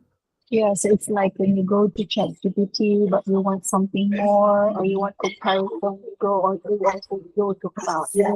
So they're like of the same purpose, both of them. But if you wanna get some more Mm. details, and so it's this one is the same. What about your text? Okay, for Perplexity, it's just focusing on doing my research, searching, comparing research papers, and also going deep into a certain domain, a domain I do not have knowledge at all. Yeah, I remember. I think I asked this question to you last time, and then you mentioned something like, especially if you're into research, Perplexity is good because it gives you also like the source of the Yes. information that he is giving, right? Yes, true. Because in yeah, because in so this will somehow protect you from infringement suit. Because Ah, true. if you cite some or plagiarism, right? Because if Mm, you cite some work of others mm, in your research work, then you mm. need to observe the rules so that you will not, cross the line and be guilty of plagiarism. True. That's Okay. exactly, you nail it. I mean, Okay. All right. I remember now. okay, Yeah. you have a very good memory. This is very interesting. Uh, So and CrowdStrike is the CrowdStrike Microsoft EC is the name of the mm, yes. So EC. by when we look at the way how a Perplexity perform the search, actually it will do a couple of steps. One is the searching mode, the reading mode, and then the wrapping up mode.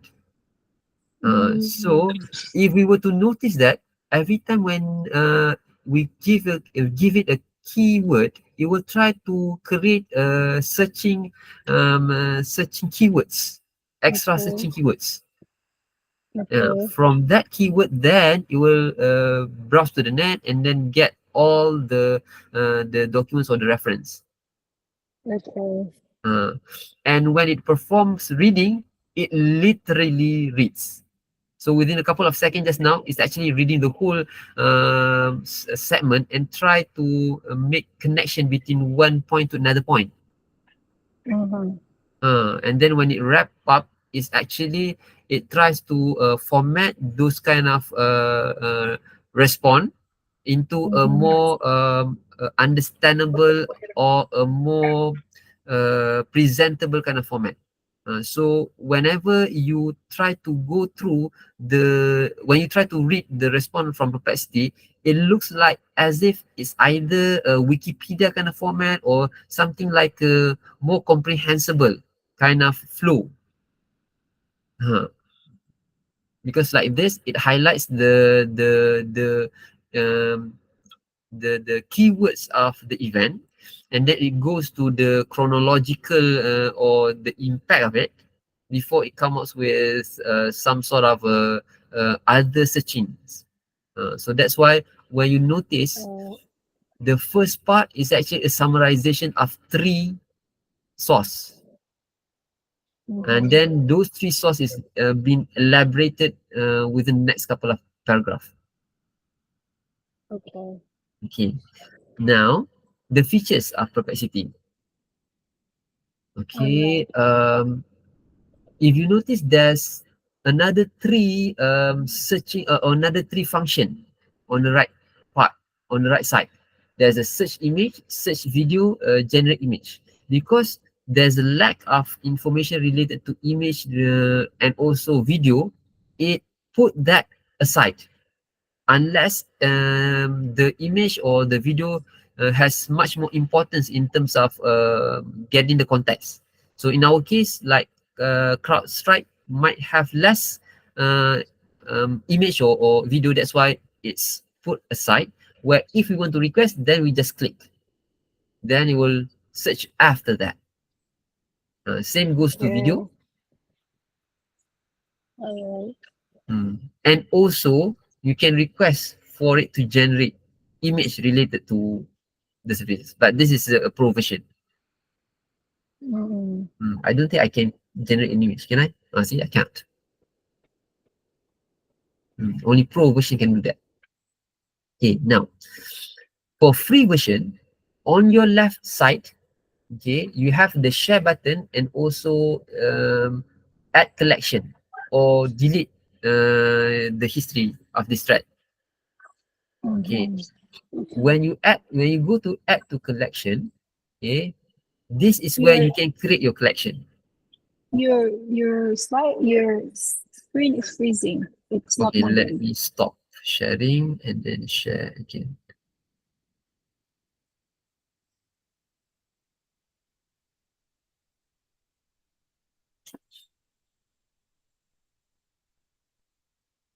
Okay, Jill. Yep. Okay, so you can either share, because when you share, it will share a link from Perplexity. Uh, Mhm. but if you were to put it in your collection, okay, now is where you can either create or put it in your present collection. So if you were to click new collection, okay, what it will do is actually as same as custom GPT just now. When we perform Mhm. when we request GPT to come up with a certain format of output, 5 points, this is the same as this, but rather in Perplexity, it is arranged in such a way, this is your research buddy.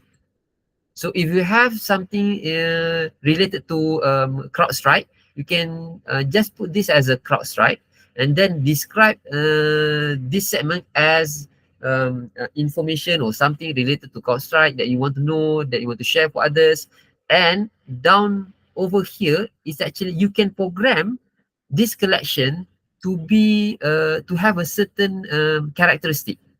For example, you want this to be your IT buddy in CrowdStrike or in any hacking activity around the world. So this is where you put it. This is where you program it. Uh, so this is just a normal description, but this is the one that will be doing the working. So if I were to ask this to be my ICT hacking alert buddy, okay, the same description, and then this uh, you are my expert in cyber security. Explained and help me do research on cyber security attack around the globe, for example. Hmm. So where is it? There, over there. So the reason why you need to have this kind of collection is um, it's manageable to have a couple of AI assistant. So each of those collection will be an AI, a specific AI assistant for you. Like in ChatGPT, you can only assign it once, but in Perplexity, you can create a multiple of custom instruction for different segment of your searching or your curiosity. Okay. Does that work?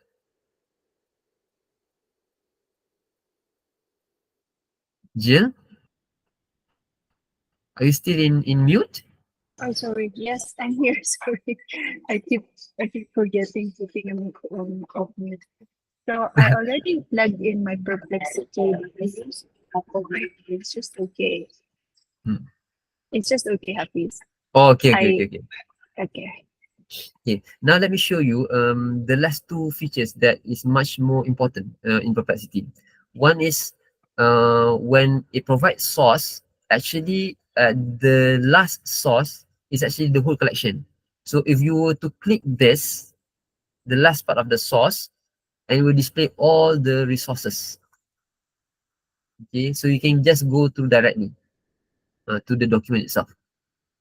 Okay, Mhm. that's the beauty of Perplexity. Okay. Okay, and it's always the latest. God, how it can do that. Okay, now the next part is the uh, the following up questions. Okay, this follow up question tends to have a repetitive kind of methodology of popping up.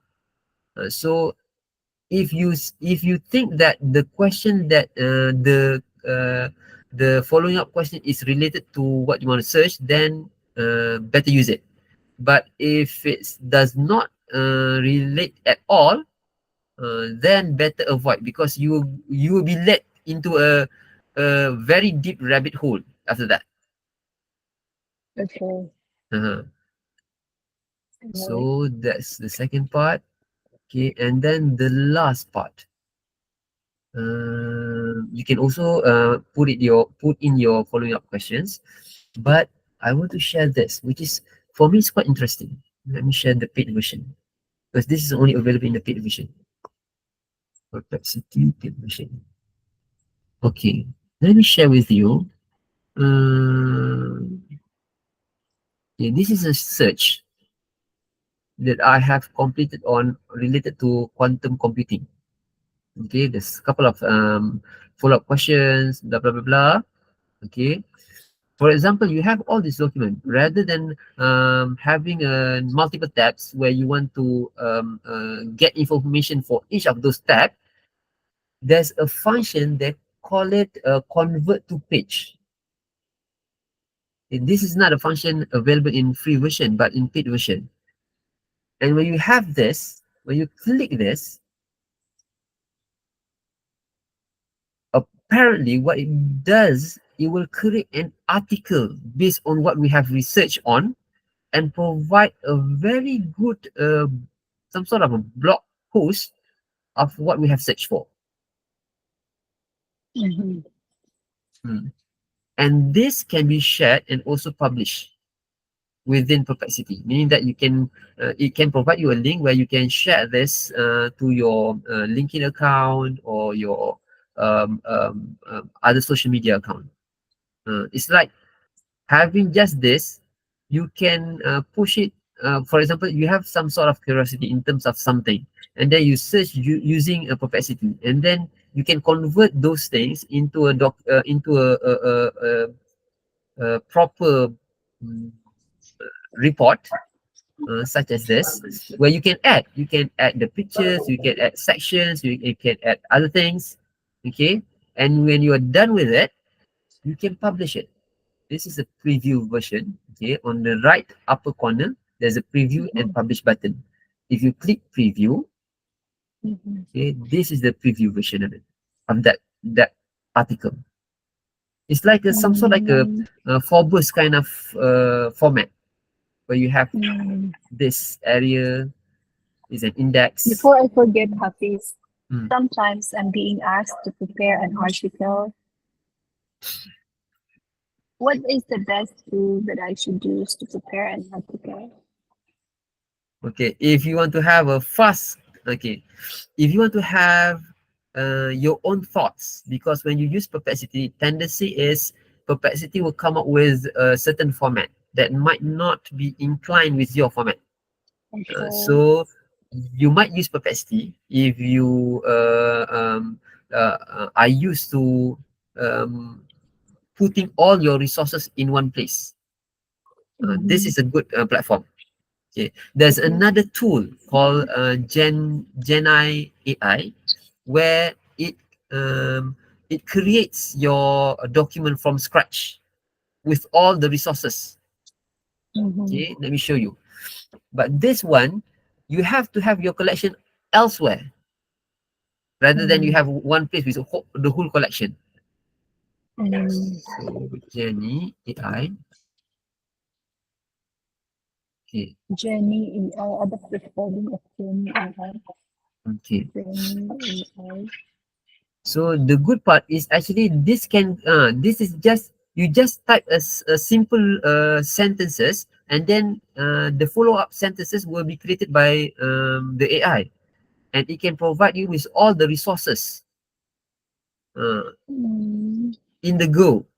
But when you use this, it's better for you to create the outline in ChatGPT or Cloud first, and then put the outline on Gen and then let Gen I work from there. And that is far more better. oh, Hmm. okay. Now I got it. So I need to create an account first, right? Yeah.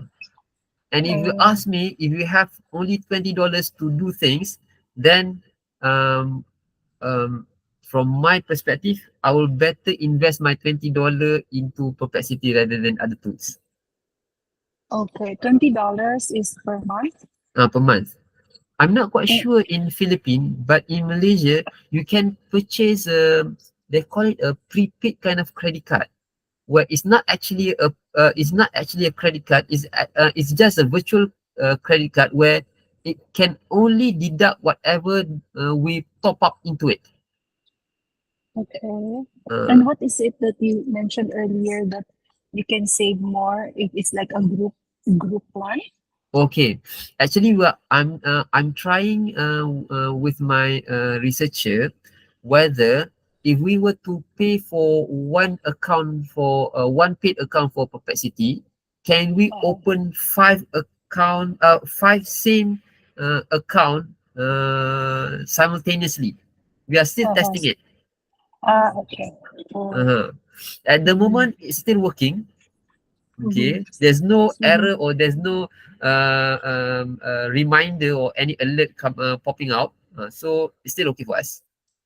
So you mean to say, Hafiz, if you recommend that if I wanna upgrade to Pro or a premium plan, from among these tools that you are presenting, it's Perplexity is the one you're recommending that I should. It's worth paying for a premium or a Pro. Yes, true. Okay. Hmm. Uh, Because for and me, what do you get when you are a Pro or premium with Perplexity as compared to free? Like if okay, you use it more than 5 times a day. okay, yes, there's a limit of numbers of search that you can do with a free account. Meaning, if you were to use that a free version, when you go into deep, it's actually a single day you can go up to 100 or 200 requests, if I'm not mistaken. But Mm-hmm. if you use a paid version, it can go up to 600 to 800. Mm, I Uh, see. that's I one. see. Okay. Okay. Next, when you have a paid version like this, you have an incognito mode, meaning that every time you are searching, that will not be added up to the AI. Okay. And then there's also in the setting, okay, in the setting, you will have the ability to select different types of LLM. Either Hold on, Hafiz. hmm, I have incognito in my account. Is it oh because I log in using my Apple ID? no, I think Perplexity already give it to the free user because previously it's only for paid users. Ah, okay. Yeah. Hmm. Because I think I have not I had because it says here try pro upgrade for image uploads, smarter AI, and more pro search. So I'm still free user. I also have incognito. Lucky for you, Jill. Yeah, Okay, yeah. Okay. okay. So there's a setting icon next to your ID. This will pop up this setting page. Okay, in the setting page, there's an account, profile, API, Mhm. and also enterprise. Mhm. Enterprise. Okay, I The saw it. beauty of having enterprise is you can share multiple user that have other Perplexity account. Uh, but I haven't used this Okay. before. I haven't used this yet. Oh, Uh, okay. this is a different tier. The paid version is a pro tier. The enterprise version is another tier. Okay. Okay. Okay. And then in the account part, okay, you have the ability to select different types of AI model. There's Perplexity version, there's Mhm. cloud, there's also Llama, Facebook, Mhm. LLM, there's GPT, and there's also cloud Opus. Opus is actually higher end because it has bigger tokens and normally it is used for drug discovery. That's what I know because the lengthy token that it has, it can do those kind of analysis. Hmm. So and then you can create image using its own version, playground, DAL-E, and also stable diffusion. This is for image generation. So having just one account, you can do a lot of things. But unfortunately, if you want to have the artifact effect from cloud, that cannot be possible in Perplexity. Hmm. Even though you can generate, but you can have that. Hmm. Hmm.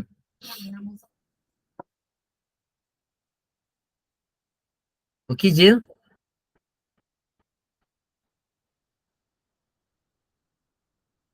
Jill, are you Yes, in mute? Hafiz. I'm good. I'm good. Okay. Very much okay. Okay, that's the last part for Perplexity. And then, Perplexity. uh, do you have Okay. any question for Perplexity? Because I want to show you some very interesting thing regarding some latest discovery that I just found. Okay. None so far. Proceed. Okay. Now, the demo that you requested. Okay, let Uh-huh. me show you regarding that.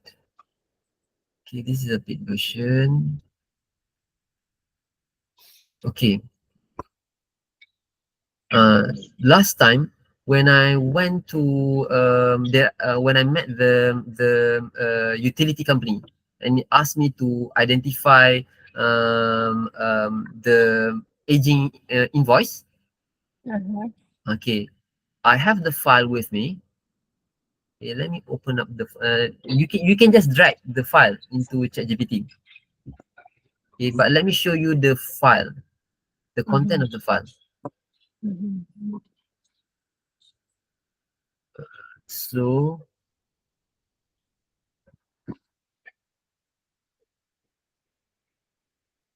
okay, you can see this. Mhm.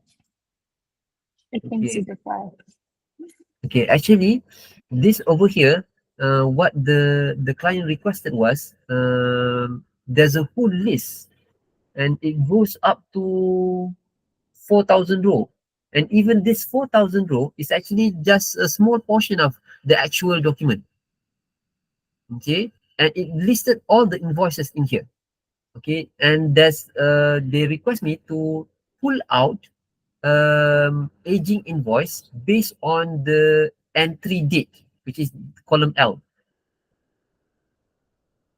Okay, so what I did was I just push the file into GPT, and then I asked GPT, list all aging invoice based on the entry date column.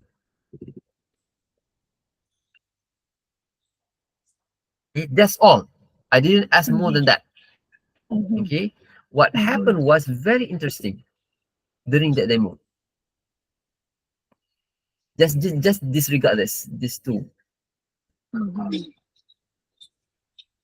Okay. Now first it will start to explain what you have seen inside the document. Then it will start the analysis. Okay, entry date. Okay, I have sorted the entry date and display the relevant data. You now review if you need any further. Okay, this is list all the aging invoice based on to list all the aging invoice based on entry date column. I will filter and sort the data frame accordingly. However, it seems that the initial display column does not include entry date. Oh, okay, there's something wrong. Let me try it again. Because this is not the response that I received just now.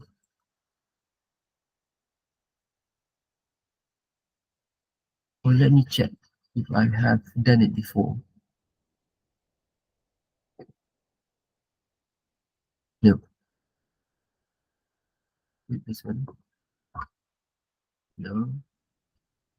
This.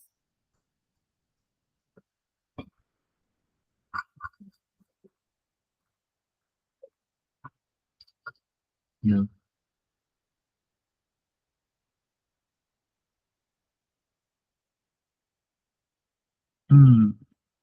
It's not available in my list. But let me try again. Because the way it responds is quite interesting. Okay, Jill. Okay. List all aging invoice with respect to entry date. Is it entry date? Document date or entry date? Yes. Entry date column.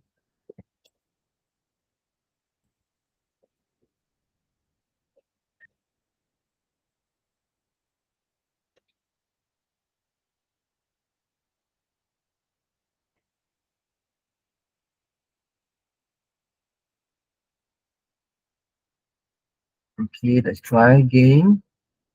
Yes.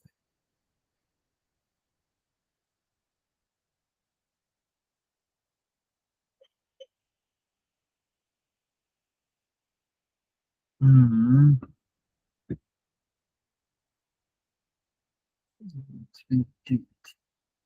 Let's provide a specific date. Example, Twitter invoice from July 2020. Okay. Show invoice older than 60 days.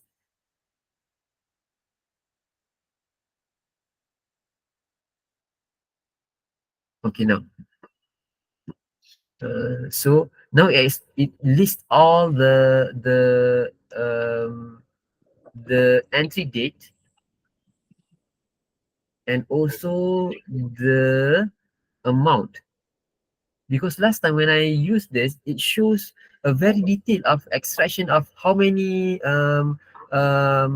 aging invoice, and it categorizes it within by year. how many years, because there are some documents that are very far back, 4 years ago, which is quite shocking for me. And Uh, can you download that file too once it's being filtered? uh-huh. Can you download that file once that's being filtered? You download Yes. that zip file? Okay. Uh-huh. For example, if I will have this, I mean, okay, this one, okay, you can have Mhm. download the table, Oh, that's the icon. Okay. uh, The but the you arrow can down. Mhm. but you can also, for example, if it creates a huge table, and then you want to convert it to Excel, you can convert all the information into Excel as well. Just ask to convert it to Excel, and then you convert it for Excel for you. Hmm. Oh, fantastic. So like this, this is the one for invoice, if I'm not mistaken, because this shows that there are aging invoice per day, and it categorize it. There's numbers of days and also numbers of years, and the list of invoice. Mhm.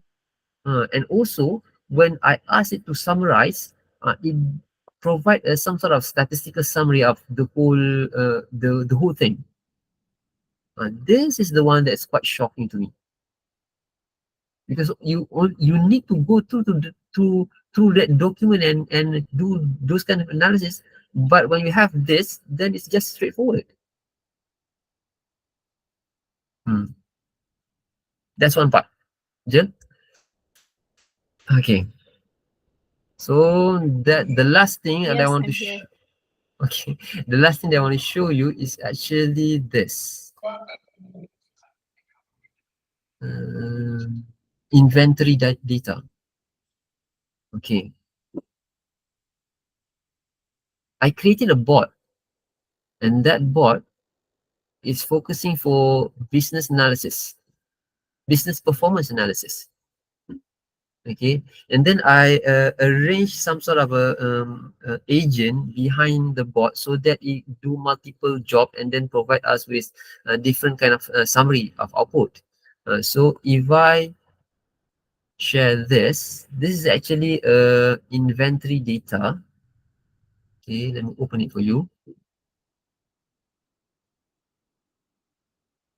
Okay, I download it from there's two part of it. There's a past order and a stock of the inventory. Okay, now when you have an AI assistant where you can um, create a certain features of a certain character for that AI agent, it will perform very well when you have a very fine-tuned um, request of very fine-tuned tasks. It would be much more better than compared to having just ChatGPT to answer it. Okay. Now, if I were to push this data to the business performance analysis, and then I ask to analyze this file, and search for trends.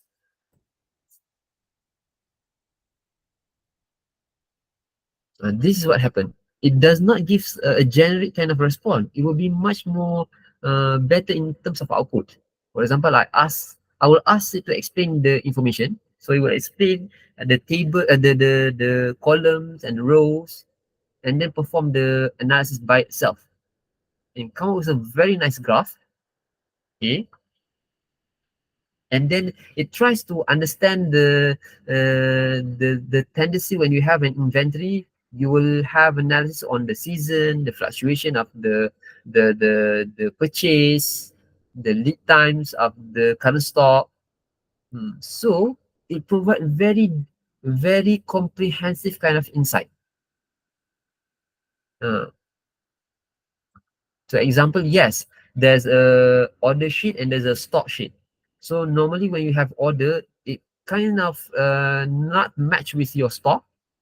So you have a lot of tendency you might put in stock that cannot be sold at the moment, because you do not understand the trend. But having this kind of analysis, it can provide you as some sort of insight. Analyze season order pattern, or analyze the future trend of the purchase. That can be performed. Which is, if you hire a consultant to do that, it will take a lot of effort of doing it. It has like a predictive function. Yeah, because I request it to do so. Okay. So at the moment, if I tried to use it with the free version for this business performance analysis, it can only provide two times of requests. Either to graph or to respond, and then it just cut off. But if you have a paid version of a ChatGPT, if you have any access, then it will create a very detailed and very long kind of analysis. You can just analyze the same data for the whole day. Mhm. So I will share this link to you and others as well. Okay. Appreciate that. This is a very interesting session, Hafiz. Yeah, thank you, Jill. I really learned a lot, and now I'm able to put it in my screen because I'm using now my laptop in accessing these tools. That's very great. How do I like this? I know that if you access a site, there's a technique where it now becomes part of your favorites. How do I do that, Hafiz? So that Again, Jill. because now it's in the tab of my laptop.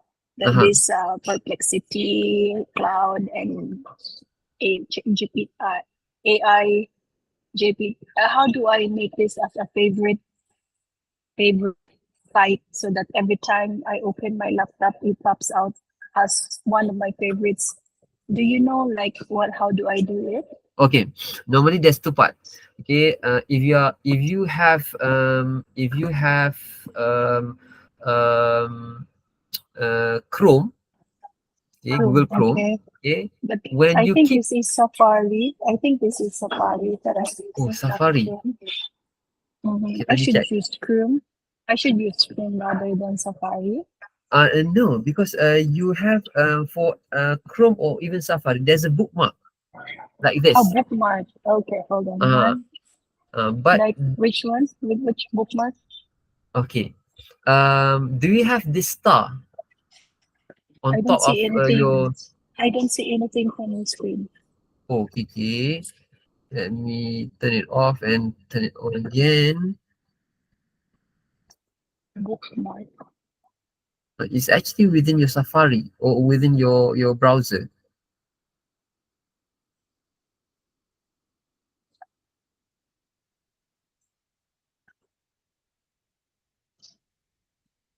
Okay. Can you see Okay. this star at the Star. URL? Mm, in oh, Is there a star? Let me open my MacBook. I see a star. I only see because we're now on Google in Google.com. That's what I can see now in my upper portions. Okay, let me Because you're in Google, not see. Safari now. Okay, Okay, Safari, there's a favorite, isn't it? Safari. There's The when you open any Safari, any browser, it will pop up with favorite and frequently visited, isn't it? uh,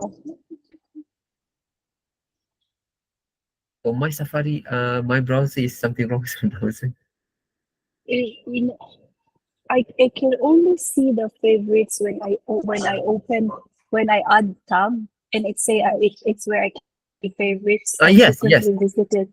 If I add tab, Oh, you mean that you want to have some sort of icon underneath the screen, like the one I mean for MacBook, there's icons on the lower part of the screen, isn't it? You want to have something like that? No. Oh yeah, bottom line. So it's easier for me because in the MacBook at the bottom I can see Google Chrome, Teams, Zoom, PowerPoint, Excel, Word.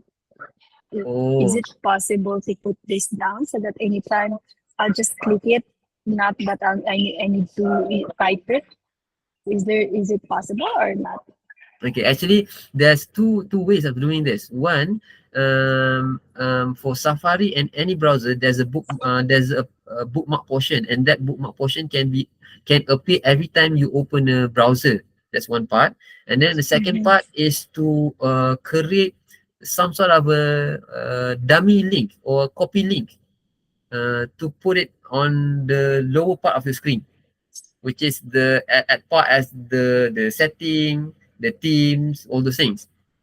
And let me search that first, Mm, and then I mhm. will give you the link or find a Okay, video to do it. all right. Okay, sit on this at least. Mm. Really, I learned a lot. Very interesting. And thank you very much, Jill, for your time, Jill. Mm. Yeah, and thank you so much for you can share your recordings, please. Okay. Thank I you would so much for your time.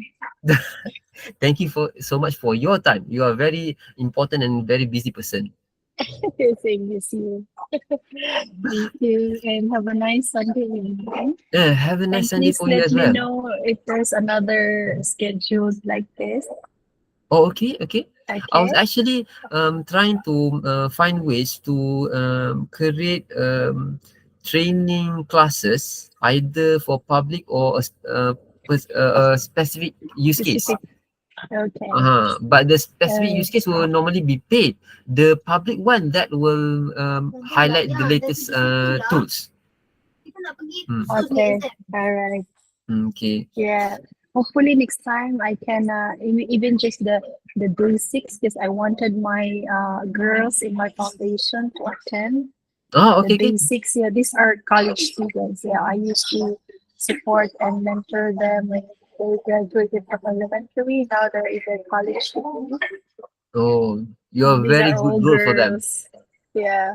So basics only if you have that kind Oh, yes, yes. of a module, and Mm. I can invite a lot. Like this is a very nice exposure to this college college girls because it makes their schoolwork more productive, effective, and efficient as well. Yeah, true, true. Right?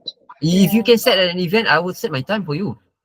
Yeah, because my daughter has come from NYC, Mm, from New York University. She's just in Maldives now.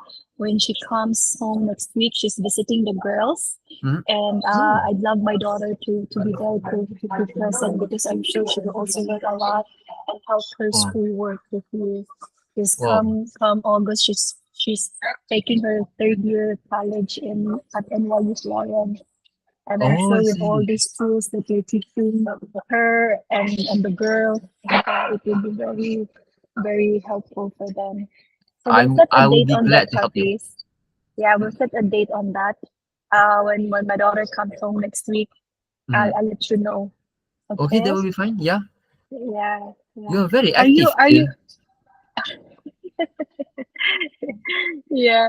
Are you more free on a Sunday or you're also free on a Saturday? Saturday as well, but depends. There are sometimes there's an event on Saturday. That's why I push it on Sunday. But there most of my time. I mean, um, in weekdays, Uh-huh. most of the night time I'm quite free for any event. That's why when I did Okay. last year public event, it's normally between 9 o'clock, even in Manila, 9 o'clock as same as KL. I Okay. do 2 hour session for public. Like we can start like 6 p.m. to 8 p.m. or you're still not free at 6 p.m. We Or start it's at okay night, if 6 early p.m. if you mention to me early on, I will block the time for you. Okay, because if it's gonna be weekdays and my time, my team can attend. Okay, okay, okay. Like my people can attend. Oh, Because okay. like say if we start at 6 because they have an extended work time on weekdays because Mm-hmm. we don't work on a Saturday. So our Mm-hmm. office has a Monday to Saturday work. But Oh, or if from May until December they compress it into 5 days. So the one day work on Saturday, they extend their working days on weekends. So oh. if you can make it at 6 or 5:30 or whenever you're free after your office time, then Mm-hmm. all of my team really can attend because it's office time. Oh, okay, that would be nice. Yeah, yeah. Mm. And the girls too, the students, the people that are the girls that I support in the foundation. I thought you only support for the groups of the accountancies and finance group, but now even the local as well. Yeah, since 2013, it's a formal foundation that me and my daughter founded since 2013. We mentor and we help girls from the province. You know, this this underprivileged girls, but has leadership potentials, academic potentials. Because we partner with schools. It's the school who are picking them. We give criteria and then house them in our college. Oh, that's very wonderful of you, Jill. Very wonderful. Mhm. Yeah, I You need would to like to give a join talk in you Malaysia as well. sooner. Thank you, Happy. Thank you, Jill, for your time. I will once the video has been created, I will send you the shared link to the Okay. Google Drive. All right. Thank It will you. be a And have very a nice. okay. Which one do you prefer? A Google link or I push it to the YouTube and then you have just a YouTube link? I think YouTube is there. More easier Okay, for fine. them to access. No. Yeah. Yeah. Yeah. Yeah. Thank you Okay. so much, Hafiz. Have a very good dinner. Have a good dinner too. Have a nice evening. Have a Thanks. nice Bye day as bye. well, Jill. Bye bye. Thanks. Bye bye. Bye bye.